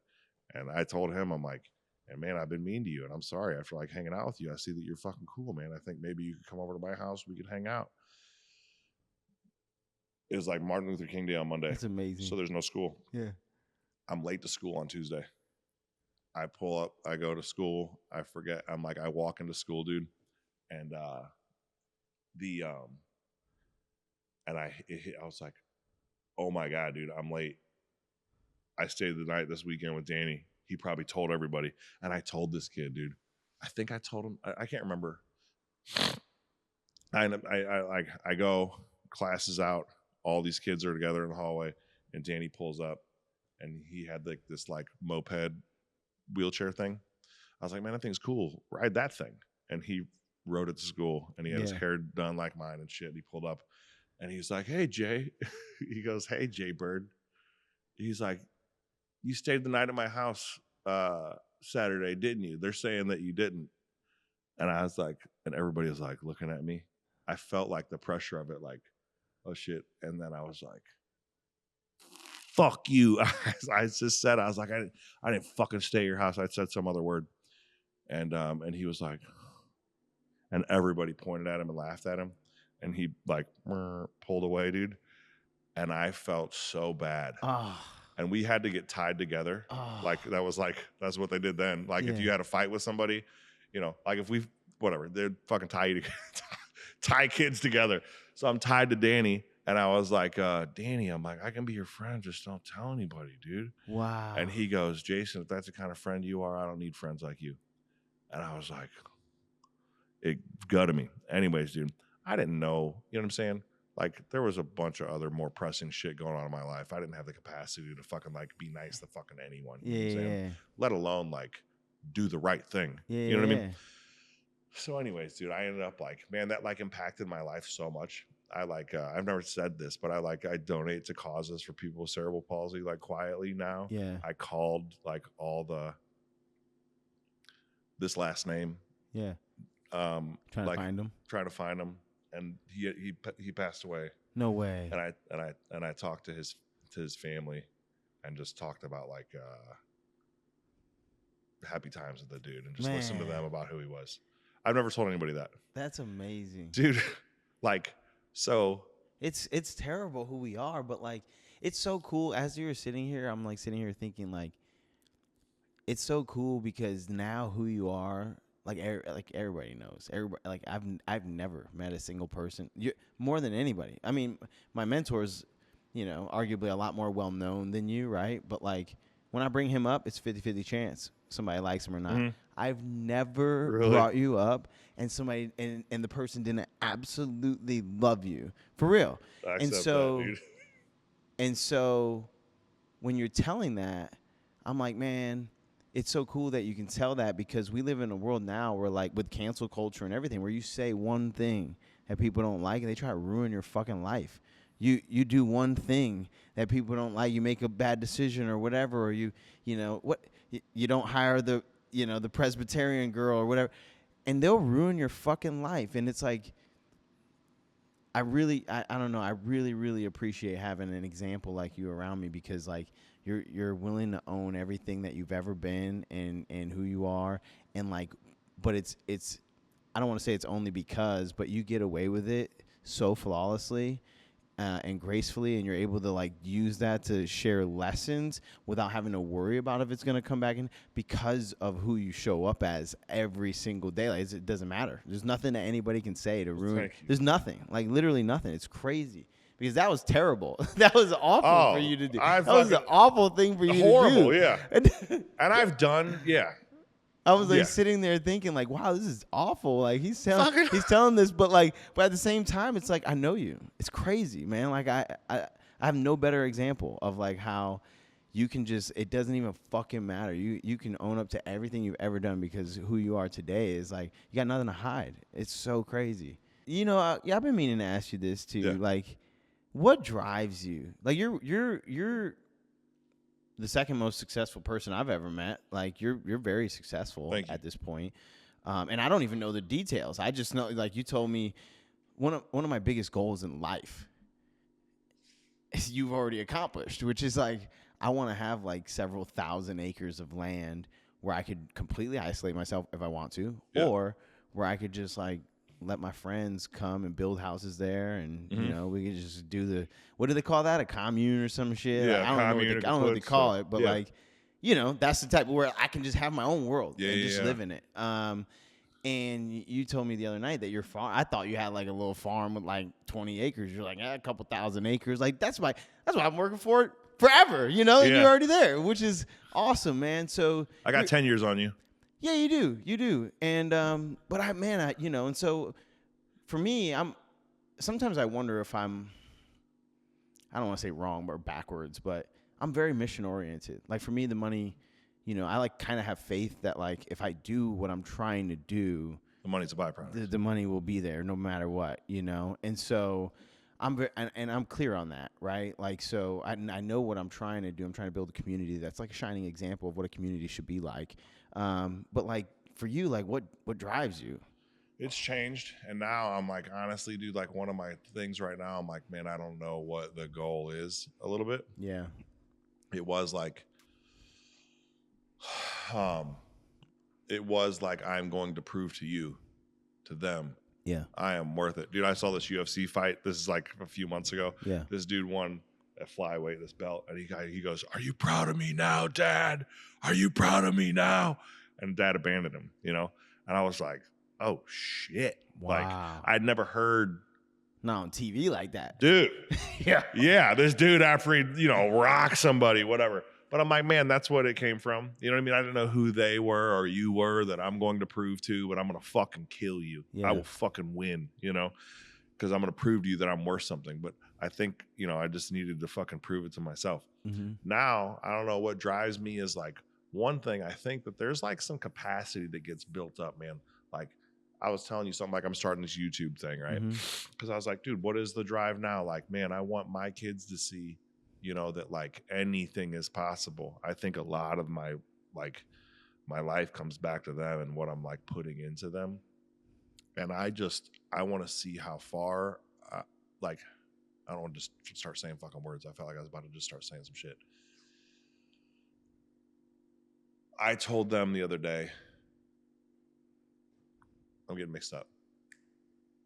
When you start putting in work for a long time and you show some success, you forget that you planted all these seeds, right? What comes from seeds? Along the way, yeah. Right? It's fucking fruit, it's trees, it's flowers, whatever. It's been that way. A lot of these things come to me now, right? They're just seeds you planted along the way. Yeah. And now it's like opportunity, boom, but it's not boom, actually boom. opportunity. This is just seed you planted that is now coming to fruition. Right. Yeah. So I feel like what drives me now, there are some material things, like I have some cool cars and stuff like that, whatever. Like it's funny that like how quickly those things like kind of don't matter, And freedom is some. One is an example to my community, very much so an example to my kids. My dad used to be like, we had our family car was a 1981 Volkswagen Rabbit, right? Like a little shitty ass economy car. My dad always said he wanted a Porsche, and he was like he would say it like, and we had that car for like 20 years, I think, more than that. And that was the family car. That's crazy. 20 years, dude. And so, whatever. Yeah. You know what it is. Yeah. I remember my dad one day, my mom would always say, those places are for the pretty people. Like, we can't go there. That's for pretty people. Yeah. Right. And so it was like in my head, like, oh, there's them and us, and I'm not them, Yeah. and I'll never be. I know that's fucking not true. That's now, wrong. Yeah. Right. And so, but I remember my dad, like, even like, he was who he was, right? I forgive him. I'll tell you a fucking dream. I want to tell it, whatever. Remind me about my dad. So, but I remember my dad saying, this is after like 15, 16 years of him saying that, man, I want a Porsche. My dream is to have a Porsche. And in hindsight, it's fucking weird. Like a Porsche, and like, I don't want to sound like, oh, fucking arrogant. It's attainable. Yeah. That's like an attainable luxury. Goal. Yeah. Right. It's not a fucking Bugatti. Yeah. Right. So, but I remember one day him saying like, I know I'll never have a Porsche, but I was driving home today and the car just kind of picked up, and it just felt like for a minute that I was free, and I was driving my Porsche. And I remember it fucking crushed me, dude. Yeah. I was like, fuck, I just watched the man that I look up to give up in front of me. I remember being like, fuck. I'm like, the message I heard is I can't have anything you can't either. have the Porsche either. Yeah. I can't fucking have it. I want my kids. So right now we live in a basement. I have a multifamily, right? I have a multifamily. We live in the basement. We live in the basement because like I run this like I had this multifamily, I'm buying another one right now, whatever. But like, we lived in this little ass apartment when I got divorced, and I was just like, look, dude, this isn't where I want to be. Like, and I understand that this isn't like what you're accustomed to, but this is where we're at right now. Mm-hmm. I tell them, and I live by this. Like, I can't get to where I want to be from where I wish I was. I have to start from where I am, right? And so I tell them that, like, I can't get to where, like I'm like, this is where we are, but this is where we're going, and this is where we're starting. And like, we live in this little fucking dusty ass apartment, and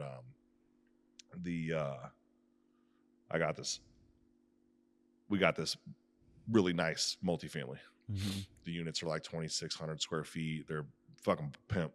And then there's a basement unit, which is not bad. Like, for me to be like, oh, it's fucking bad, whatever. Anyways, not bad, but it's not bad. But so, anyways, we're living in the basement. I was like, so I rented out one of the apartments. It rented out for $3,500. I was like, yo, tight. And then I'm renting the other one out, and then we'll be living for free because I'm like still building back up. Mm-hmm. And that's one thing that I do. A principle of mine is like, live within your means or below, and like control your costs. Mm-hmm. Like in my business and my personal life, like control what can be controlled. And so anyways, I'm like living in the basement. I was living in this top unit that was sick. I rent this one out in like literally a minute, and then these other people came and they're like, man, I really need to rent this place out. I really needed this apartment. And I'm like, well, these people paid 6 months in advance and they paid me more than I was asking. So that you're probably not going to get it. Yeah. And I was like, he's like, well, what's up with there? And I was like, well, that's my apartment. That's my place. Yeah. And I was like, I'll rent it for this. And I said the number, and he was like, done. And I was like, sick. So I talked to my kids. I was like, I need to talk to my partners. So I go talk to my kids. Yeah.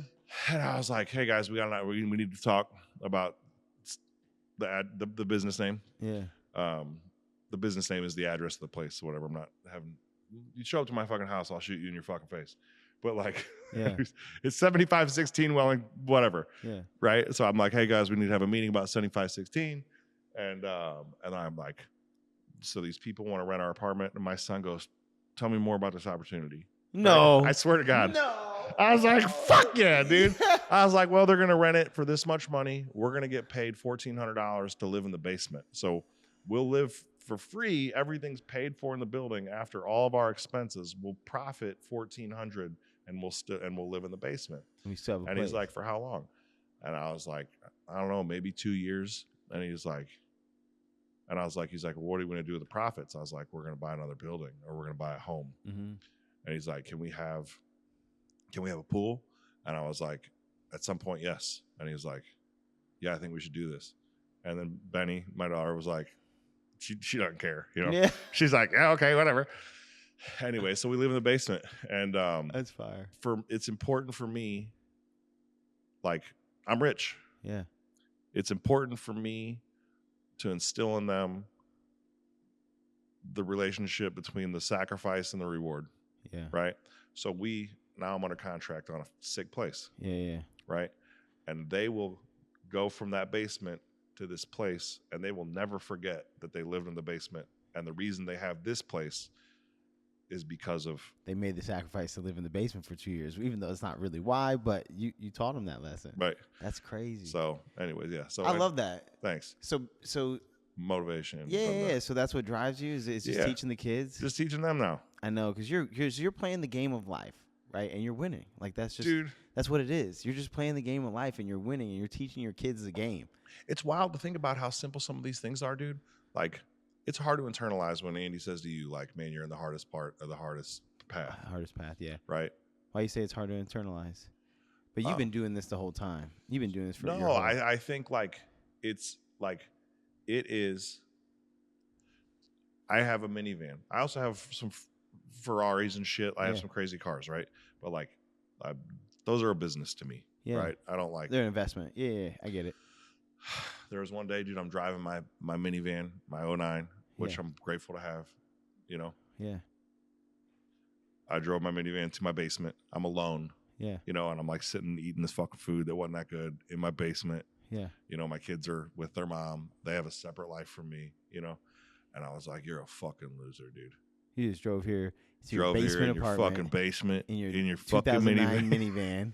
In your fucking minivan. Yeah. Eating this fucked up pad thai with too much fish sauce. Whatever. I'm alone. Yeah. And I was like, I was talking to this girl and I was like, look, I just want to fucking be alone. Yeah. There was nothing wrong with her. And dude, and then I was like, wait a minute. Oh, I chose all this. Yeah. You did it on and purpose. there's a reason. There's a reason that I'm doing this. There's a reason I'm in this uncomfortability right now. Yeah. Because the lesson I'm trying to fucking teach my kids, I'm in the middle of learning. Yeah. You know? So that's it. Crazy. Yeah. Man, I love it. I do. Earlier you brought up, so I do want to talk about some of the stuff that you're excited about right now, because you teach me things every time we talk, but you have some awesome projects going on right now. One is the YouTube channel. I'm fucking stoked. Yeah, So Jason reaches out to me like, I don't know if you reached out to me. We were talking in person, face to face, probably. And you're just I asked to come talk to you because I knew you're good at this. I was like, yeah, you just have like, this set of skills. Well, yeah, but you just mentioned to me like, yeah, man, I have a pretty cool life. Like, I think I could probably post some stuff on the internet and people would like to see it and stuff. And I'm like, totally, like, almost like I've been waiting for you to say this shit, you know? Because you manage, the accounts for your businesses, but you don't have a personal account, but you're like one of the coolest dudes ever. So like, I'm like, all these fake ass influencers on the internet, if they can get 100,000 followers, you could get them, And so you said that, and you got this YouTube channel coming out. What is, have you decided when you're going to post the first video? No, so we just filmed this, like, it was funny, dude. Like, like the faith, I feel like, comes after the action. You know what I'm saying? Oh, yeah. Now you believe in it. Yeah. Yeah, you got the first video. I was like, this shit's fucking stupid. Yeah. Jason really didn't believe that he's followable. For real.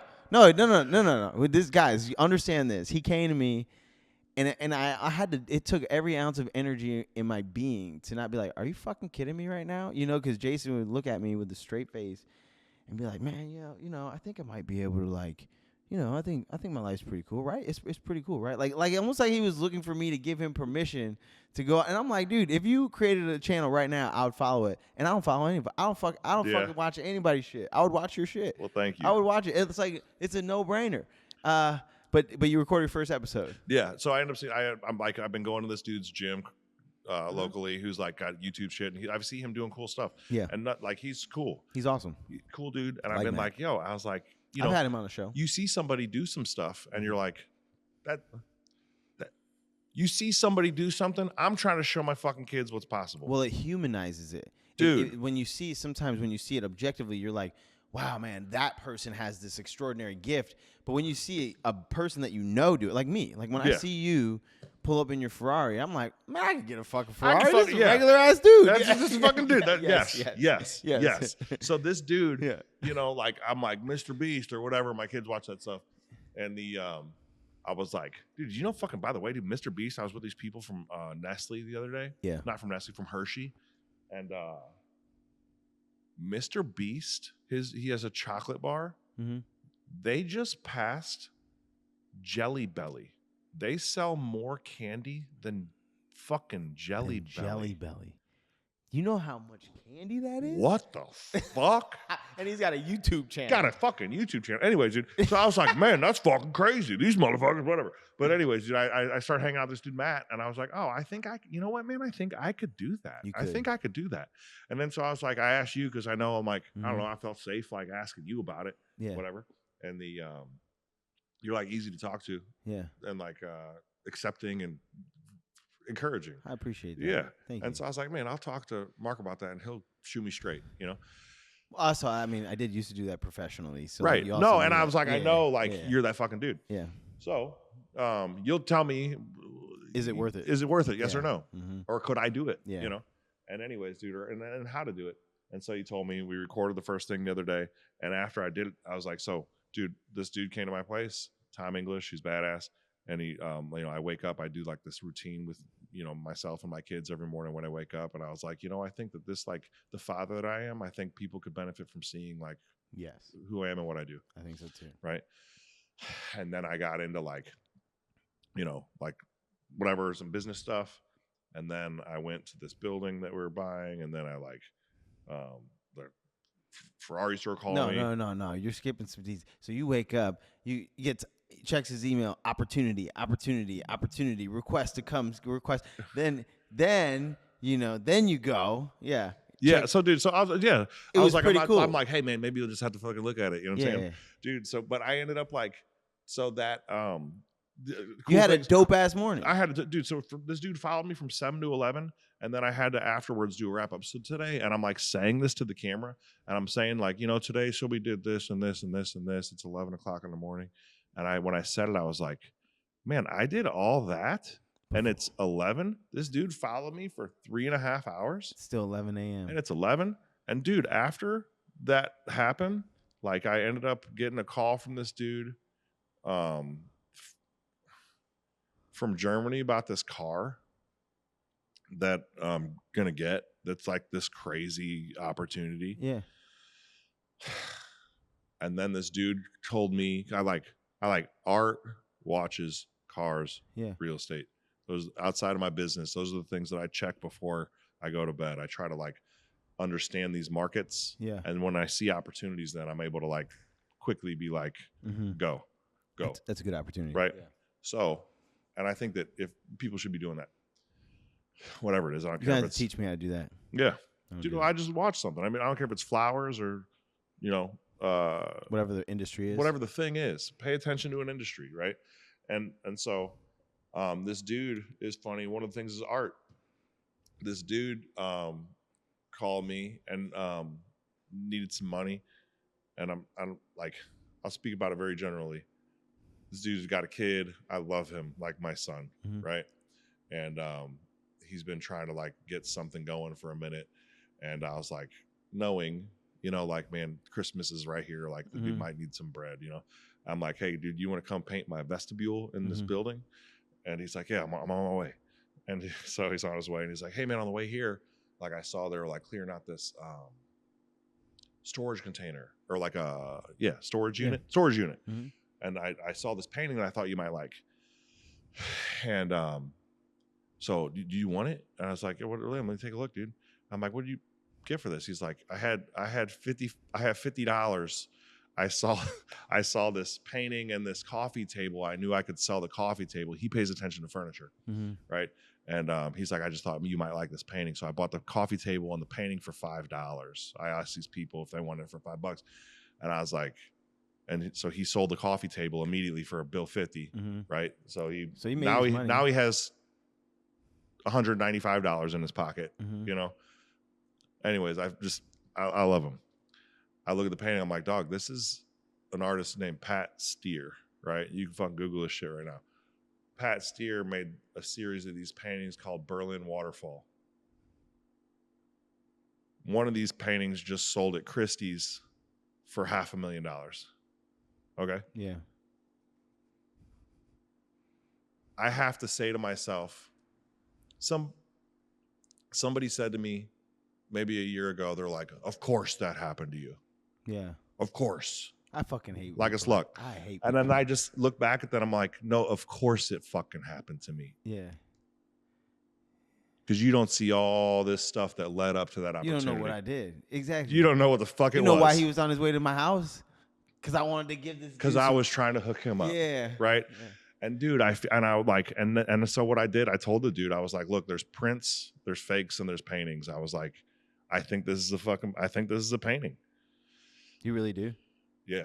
That's great. So I know you've looked at it more since. Yeah, I busted it out of this frame. I was like, holy shit. And I like sent messages to Christie's and whatever, and we'll see what happens. But dude, the Christie's is a big auction house. Yeah, I know. And so dude, so I was like, if it's fake, I'm gonna give you I told him, I'm gonna give you $2,500 right now. And he's like, holy shit, man, like, that's his Christmas and his rent and gets him out of his hole and whatever. I'm like, I'm like, if it's fake, give me back $2,000. Yeah. I'll keep the painting. I'm gonna buy it from you for $500. You turned your 5 into 500. Yeah. Cool. If it's a print, it will sell for 5,000 to 8,000.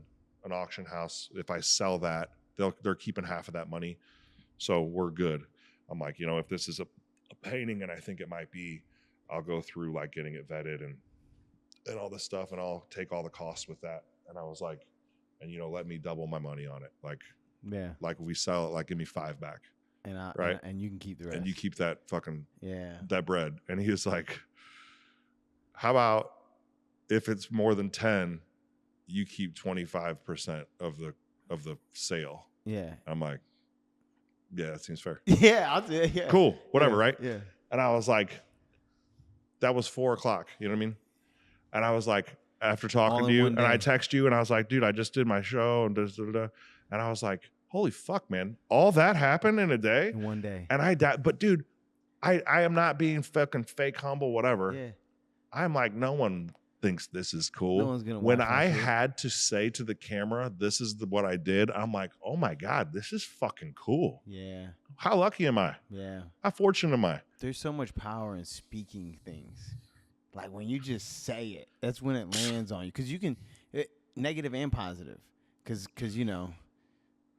like there's things that have eaten me up for years and years and years. But when I tell you about it, it eats me up. It eats me up a little bit less. Halves it, yeah. Yeah. So it's so much power in just saying something, man. And you're like, I had to do this. Damn. Okay. Yeah. Okay. There's a dude. He's a billionaire. This dude, he's a friend of mine. Like crazy money. I said one time, I'm like, yeah, I went to Chile. He's like, oh, where were you in Chile? And I was like, I was in, the Maipal Valley. And he's like, Maipal Valley.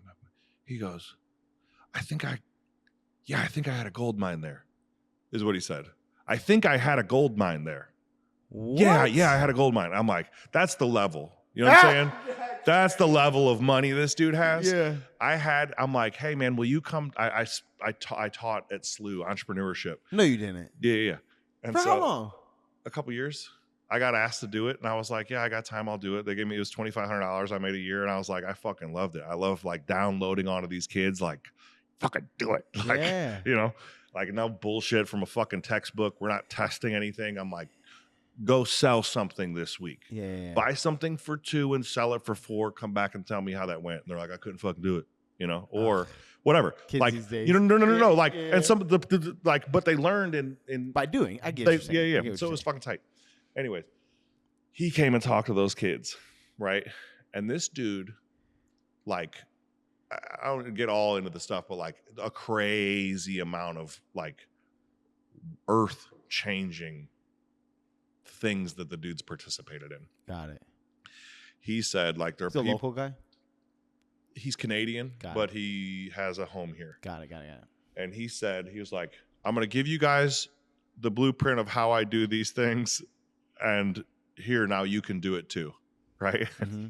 And he read this sheet and then passed these sheets out to all these people. And he said that he he comes up with a plan, says how he thinks it's going to go. He writes it down.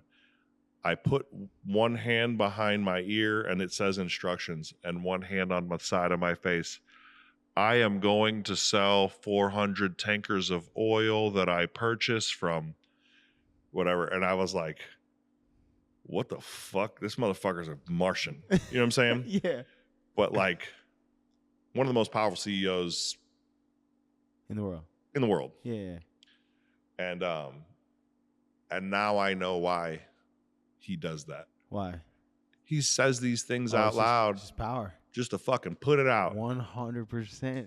Yeah. It's and so then he powerful. puts his hand here so where his conscious mind can hear that it's doable. Say, we're doing this. We're fucking going. Ooh, dude. Ooh, that's so Right? powerful. Like, yeah. Just awesome. Awesome. If you drink clean water in the United States, it's because of this man. If you have hot water in your home, it's because of this man. Okay. That's crazy. Fucking crazy, dog. That's awesome. It's cool that you have somebody like that in your life. It's wild. You know how that happened? Dude. Anyways, opportunity through motion. What?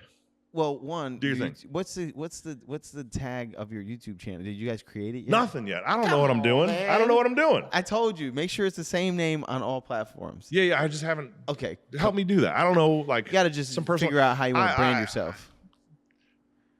And you're a branding genius. But when it comes to me, I need help. I got you. You got it. Remind me though of what you were going to say about your dad earlier.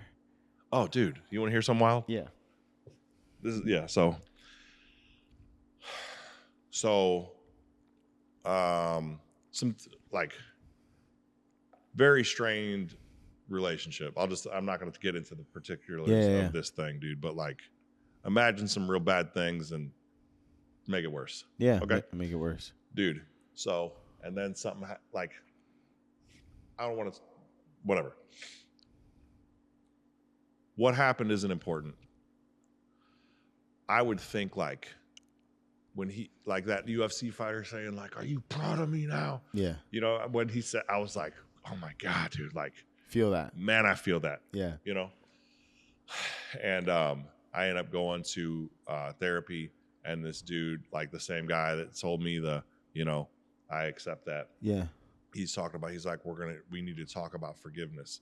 And forgiveness doesn't mean that I am okay with what you did. It is, I understand who you are. Right. Yeah. And I was like, okay. And I'm like, he would have me do these exercises and stuff. And then one day I'm sleeping. I have this dream that I am a superhero. And I'm like, I might cry. I'm a superhero. And I'm like,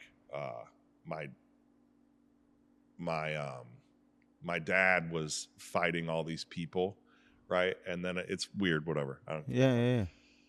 There's this group of people, and then I'm fighting all these people, and then they start fucking me up. I'm down, and then my dad ends up coming and like spooning me, and then another being, I think God, came and held us both. Okay. And then I was like, I go, use your power. And I got like teleported out of the place right as the people were about to kill me. Okay. And then I get teleported to this place where it was where my brother died, but not really where my brother died. You know what I'm saying?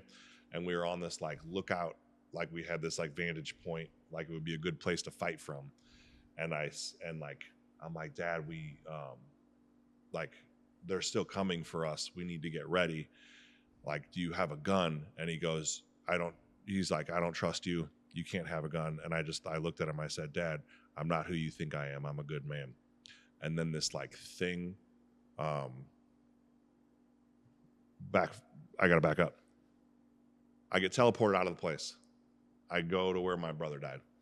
I'm like on the street, and I am like slow to get up. These people really fuck me up. There's all these people on the side of the street going, Jason, Jason, Jason. And I'm slow to get up, and I finally get up, and then I see that my dad can't get up. So then I pick my dad up, and I carry him into this house, and I walk by these people that I had all these conflicts with, right? They're all there. I walk by them all, and I go up to now this vantage point. I get at this vantage point, and I'm like, Dad, these people are still coming for us. Like, and he was like a baby in my arms though, dude. And I was holding him, and he was fucking dead. And now I'm taking care of him. And I think there's something to him. Like, I'm able to get up slowly and he can't. Yeah. Right. And then I'm like, and he's like still kind of like bashing me. And I'm like, and I just looked at him. I'm like, I'm a good man. I'm not who you think I am. And then this thing swirled up, and it was like, it looked like Wolverine. And I was like, I put my dad behind me, and I go to fight him. And then I said, like, it is, I had, man, what is it when someone has sex all the time? They're a nymphomaniac. Yeah. I'm like, I was like, it's nymphoman or something. I said in my voice, I was like, it's okay. It's just nymphoman. And when I said it's nymphoman, I laughed out loud. I laughed. Yeah. In reality, I laughed in my sleep, and I was like, oh, I'm dreaming. And then, so I was like halfway awake, halfway asleep. And I turned to my dad, and I said, I love you. And I know you're hurt. I'm hurt too. I don't understand why you can't understand that I am hurt because of the things that you did. Either way, I forgive you. I love you. And this voice goes, this is the therapy working. Right? No way. In my dream. And I swear to God, dude, I woke up, like before that happened, I would probably think on a daily basis about like, I'm going to find him and fuck him up. Really? Yeah. Hate him. I fucking hate him. Yeah. You know? And dude, I woke up, and I've never felt Never felt it again. I've never felt it again. Anyways, yeah. Man, Yeah. that's the good stuff, man. It really is. Dude, to be I think everybody, I think it's so important that we talk about stuff like this because I really genuinely believe in my heart that we all experience the same emotions just to different degrees. And like when people hear your story, I'm sure they say, "Oh, well, my story is nothing compared to what you." When that happens to me all the time, they're like, "Oh, well, dude, it's nothing compared to what you went through." And I always cut them off because it's like, but we're there's only a few different emotions that destroy us all. And you felt it. You felt it already. And like your parents getting a divorce when you were 7 might destroy your life if you let it. And like, comparatively, I've gone through some things that I think are a little bit more difficult than that. But there is no degrees. Like, there's no degrees. Like, you felt it. I felt it. That's like, it. And so it's so powerful that we talk about stuff like this because, there's people who are living regular, average fucking lives that are capable of living amazing lives that they're just not because they haven't made peace. They haven't forgiven their dad for yelling at them that one time. For real. There's people still, I could still be saying I can't go to Omen because that's for the pretty people. You know what I'm saying? Yeah. I know that there's people that grew up this place is for the pretty people. It is. This is for the people. Yeah. Dude. So you said that and I was like, no, I'm not. But no, I am a huge proponent of like getting some fucking help. You really are. Dude, imagine like I don't know if I've ever had an interaction with you where you didn't bring therapy up. Really? I'm serious. I've realized, dude, I started talking, dude, this girl, I was talking to this woman at school the other day and she was saying like I'm on PTO and stuff. I'm super involved in my kids' lives. One for a bunch of different reasons, but I'm like, I want to be involved with like what you're teaching my kids. Yeah, and what you're gonna say. This goes back to the beginning. This is what I mean. You can't just Full let circle. kids. I'm just not like I'm gonna say yes or no. Yeah. Okay. And I don't know. We as a society for too fucking long have just said like, you fucking raise them. You raise my kids. Yeah. No. Yeah. No. Yeah. Dog. Like that won't be me. That's not happening. If you're not that way, that's cool. That's kind of why I want to live on a commune. Like, listen, listen. That ain't me, dog. Anyway, but like, I don't know. Today I told these people about ACA. This lady yesterday, dude, at school was I'm not gonna like air her shit out, but like, she was basically saying like no one else like has these things going on.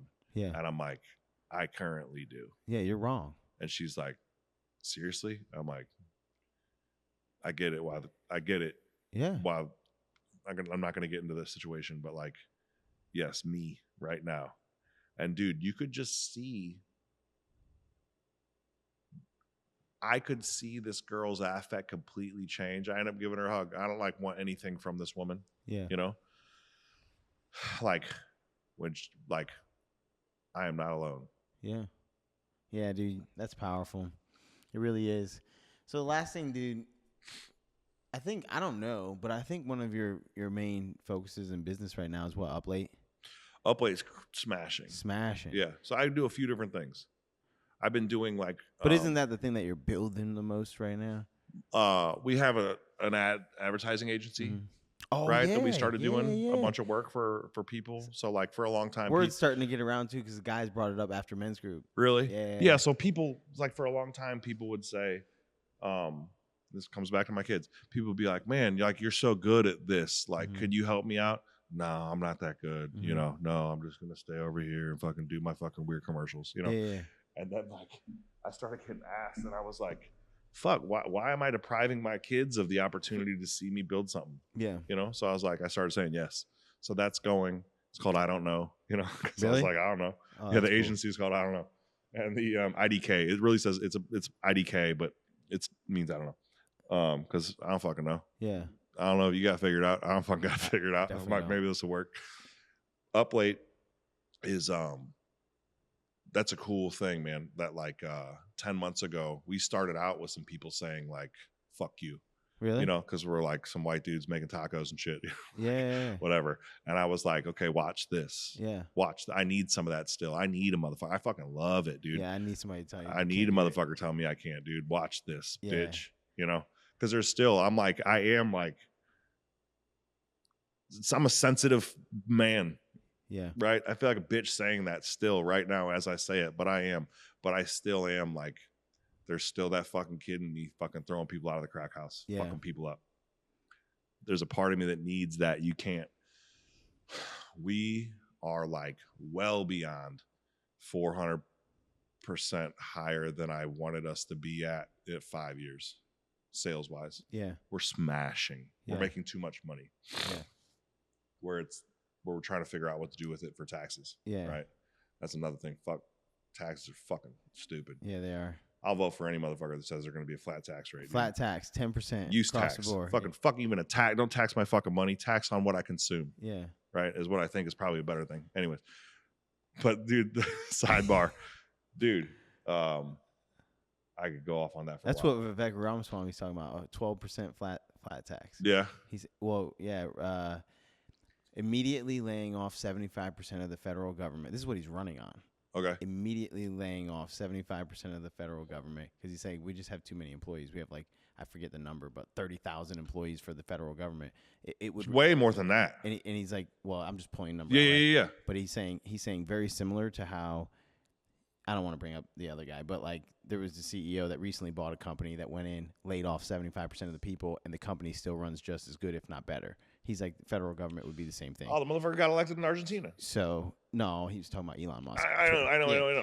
But I'm saying, he did the same thing. Dude, in Argentina, he went in, he's like, fuck all this shit. I don't know the repercussions of that. Yes. And then he's running on a 12% flat tax. And he's like, we could 75% and then 12% tax. Fuck a 12%. And I'm like, if that's what you run on, you got my vote. You got my vote. Yeah. Because, dude, I don't know. Like, so I pay attention to some of that stuff. I'm not like all in the fucking inner workings of it, whatever, dude. So like, fucking brand me however you want. I don't give a fuck, whatever. Yeah. Like, dude, what, I'm like, yo, I want to carry a gun to my gay friend's wedding, where they smoke weed afterwards.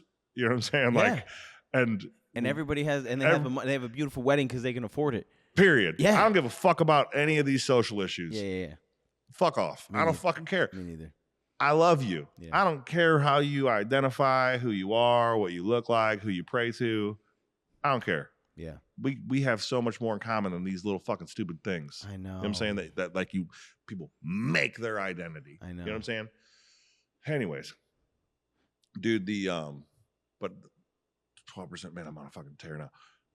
Let's get that'd be amazing. Use tax. I think a use tax is a better thing. Think about that. Like, don't tax me on anything that comes in. Tax me on what goes out from me. Like, so if I want to buy all these houses and cars and shit, like, because there's an economist, I like economics. Like, people respond to incentives and people are always incentivized. That's economics, right? So, dude, you want to incentivize savings, right? Like, be like, hey, man, if you spend this, we're fucking whacking that shit. Yeah. Right? Like, so if I'm like, well, fuck it, I want, this fucking XX SF90, like it's fucking milli, whatever. Like, I'll buy it and I'll take the fucking 20% tax or whatever the fuck it is. Yeah. But yeah. God, so when you spend it. That's an interesting when I concept. spend it. Yeah. Anyways, don't tax on me what I'm fucking earning. Yeah. Anyways, but the where's it? Up late. Yeah. It's fucking smashing. We're opening our second location.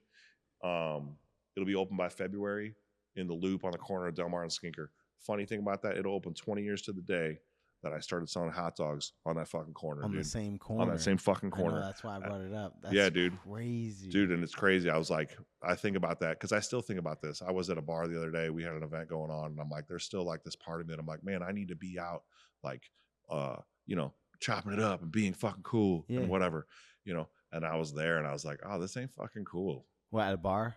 It's yeah. trash. I was like, dude. So I was like, dude, it's funny, man. I see these people, man. I saw this shit today on like, I don't know, these people that are like saying like motivation and fucking, business and doing the stuff. And then I'm like, you're fucking drunk doing coke. Yeah. And you just got fucking fired from your fucking job. I know that. Yeah. I know you. I fucking know you, dog. That's And what I then feel like you're the on the internet fucking is. phone being like, did you move today? I'm like, bitch, how about say like, I'm in a low spot. Can somebody I'm in a help fucking me? low spot. Yeah. I spent my last money on an 8-ball. I feel like, dude, Because I fucking get that. I feel like the whole internet is that way right now. It's fucking, dude. The fucking pressure draining. to fucking to be a part of that. I'm like, there's still a part of me that I'm like, man, I am less than because I am not out here. But then when I'm out here and I see what it is, dude, They're faking. I'm like, man, I'm fucking good on They're that. faking. 20 years ago, dude, when I was selling hot dogs in this fucking corner, I'm like, I'm a fucking loser, dude. I had my fucking books. Dude, I was fucking illiterate. Straight up couldn't fucking read, dog. Yeah. I was doing math problems that were like, if you had 3 red crayons and 2 blue crayons, how many crayons do you have? That's where I was. Yeah. I wasn't getting a fucking 100%. I would fucking I'd be like, why am I just not selling crack? Because that's what we did. Yeah. Right? Why am I not fucking selling heroin? You know what I'm saying? Why am I not just, because this is easy. You're selling hot dogs. I'm out here fucking selling hot dogs, fucking reading these fucking books, trying to read these college books, dude. And my friends would fucking pull up. And dude, I had friends, I mean, that like, you know, they sold tractor trailers of dope. Yeah. You know, I'm not like, this isn't like, oh, I'm fucking getting money, a couple fucking $1,000 a week. Like these motherfuckers are taking trips to Brazil and buying boats and, you know, whatever. Money. And I'm on this fucking corner selling fucking hot dogs, doing calf raises, you know, trying to get in shape. I swear to God, dog, I'm doing calf raises, fucking fighting homeless people. You know what I'm saying? They're trying to fucking rob me. In the meantime, I'm fucking like 2 blue crayons, 3 red crayons, that's 5 crayons. I would be fucked when they started saying about fractions. You know, how many percentage are red crayons? I had no fucking clue. Yeah. You know what I'm saying? And I would be like, man, all my friends are out doing this other stuff and I am a loser. All those people are dead or in prison. Yeah. And you're a fucking multimillionaire. It's crazy. And you're going to open up a business 20 years to the day where you're not just that one. This is where I understand what you're saying. I'm going here. I know. Dude, I'm flying to Denver the first week of January, going straight to Phoenix after that to look at locations. Yeah. For Up Late. Up Late. I'm looking at the fucking camera. You watch this, just like I said that we will fucking smash. And we're here now selling fucking 4,000 tacos a night. Up Late will be all over the country. I will have a jet that has Mooney on the side of it. I will fly around with my kids and show them what's possible. Yeah, man. Mark that. Let's go.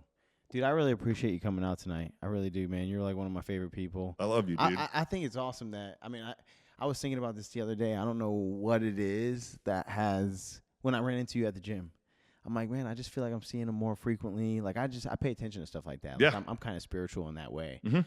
And I'm really grateful for it. I don't know what it is, but having you around is, man, it's cool, man. I need it. I told you, I'm like, you know, I'm in the trenches right now, at least in my head. For real. I get it. And every time I bump I think we into attract what we need. yeah, every time I bump into you, man, I feel refreshed. So I really appreciate it. Appreciate your time. I know people are gonna love this episode. I just need you to know, dude, that it's reciprocated. Yeah. Yeah. Well, You're what I see is bravery, right? In your conviction, regardless whether I agree with some of the things or not, is admirable. Thank you, man. Yeah. Yeah. I'm like, man, this motherfucker stands on his shit. Yeah. I mean, dude. I love you for it. I don't give a fuck if you were saying you want to kill me. Yeah. If you're going everywhere and you're saying that, I'm like, man, I know who he is. There's just something to be said about, I don't know. I think one of the qualities that I admire, that I respect the most out of people is consistency. Like I don't have to agree with everything you believe or everything you say, but if you're the same person, no matter where you are, no matter who's around, no matter, you're just the same person at your core all the time.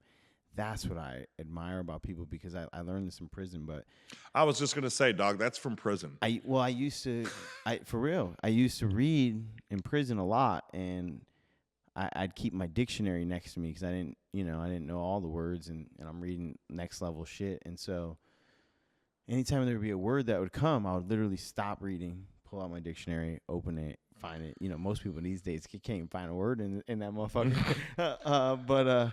But I do that, and one day I came across the word integrity. Integrity is my favorite word. And I know generally what that means, right? Like I just couldn't define. Like in my head, it occurred to me. I'm like, but I don't really know what it means. I just kind of get it based on the context of the sentence. So I just paused and I opened it up, and I remember the definition. It said adherence to a code of morals and values. And what stood out when I read that was the word adherence. And it occurred to me that like there's really no universal code of morality. Like we're not. There's never going to be a point where we all agree on what's right and what's wrong. And so a person of integrity, by my understanding of it, is just somebody who's defined those things for themselves. They've created a code of morals and values, and then they consistently adhere to it, and from that day forward, like I stopped even the guys in there, like I stopped judging them because they value different things than I used to hate them. I used to hate them, like especially when I was changing my life, like real shit. Like sometimes I look at the black community, or at least I used to. I'm passing out, but like I used to look at the black community and I get so mad because I'm like, the way that you're acting affects the way that he looks at me. You don't understand.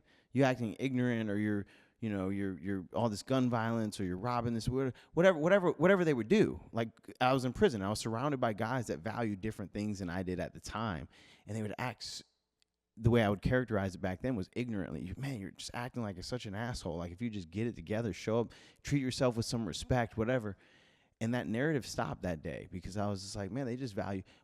And now instead of looking at somebody who believes all the same things that I do, or they have the same code of morals and values that I do, and be like, oh, that's a good dude. No, now I look for somebody that knows what they believe in, and they're in it all the time, no matter what, no matter who's around, no matter how much pressure gets applied, and like that's what I try. And so for you to say the conviction, it really means a lot to me, because for real, in my head, that's how I define a person of integrity. Is they're not going to bend, and you can put all the pressure that you want on them. They're not going to bend. And, I know that not everybody agrees with my opinions all the time, and that's cool. Like, I'm a very opinionated person. I get that from my mom. But I'm also really tolerant of your opinions and your beliefs too. Like, it's cool, but just stand on it. Don't be cool with it right now, and then when you walk away, you go talk shit about it. Yeah. Right. That's all. I don't know. So it means a lot that you use the word conviction, because I do try to be the same. Yeah. That shit's a disease, dude, of people trying to fit in everywhere. Yeah. I don't know. I like the person who says, I'm out of work, but I'm getting fucked up tonight. Right? I'm like, I like that. I respect that, dude. I fuck with that. Yeah, shit, you're going to fucking say that? You know what I'm saying? Like, yeah, I fucking cheat on my girl all the fucking time. She fucking knows it. I'm a piece of shit. No. Like, I like that. I respect that. You respect it more. You don't like it, but you respect it more. Yeah. Thank you. Yeah. No, fuck that. I like that person. Yeah. I fucking, like, that takes fucking balls. It takes a lot of courage. It takes a lot of fucking balls to be like, no, this is who I am. Yeah. And I think that's the shit. Like, I'm like, man, there's snakes in prison, you know what I mean? But by and large, dog, it's a small community. I know. You live fucked up, you're getting fucked up. I know. And I think there's like some lessons to be learned to, like, you stand on your fucking shit. Yeah. And I think that, like, I don't know, I like, so whether you are someone like my brother who's super religious and that's who he is, and you know that, you know what I mean? And that's the guiding, like, that's who he is, and that's what he's going to be about, or whether you're that person I just I treat on my girl every day. Yeah, right. Like, I love you both. Yeah. Thank you for, like, letting me know who you are. Yeah, exactly. Yeah. Anyways, man. Well, cool, man. Thank you for coming out. Thanks for having me, big dog. Yes.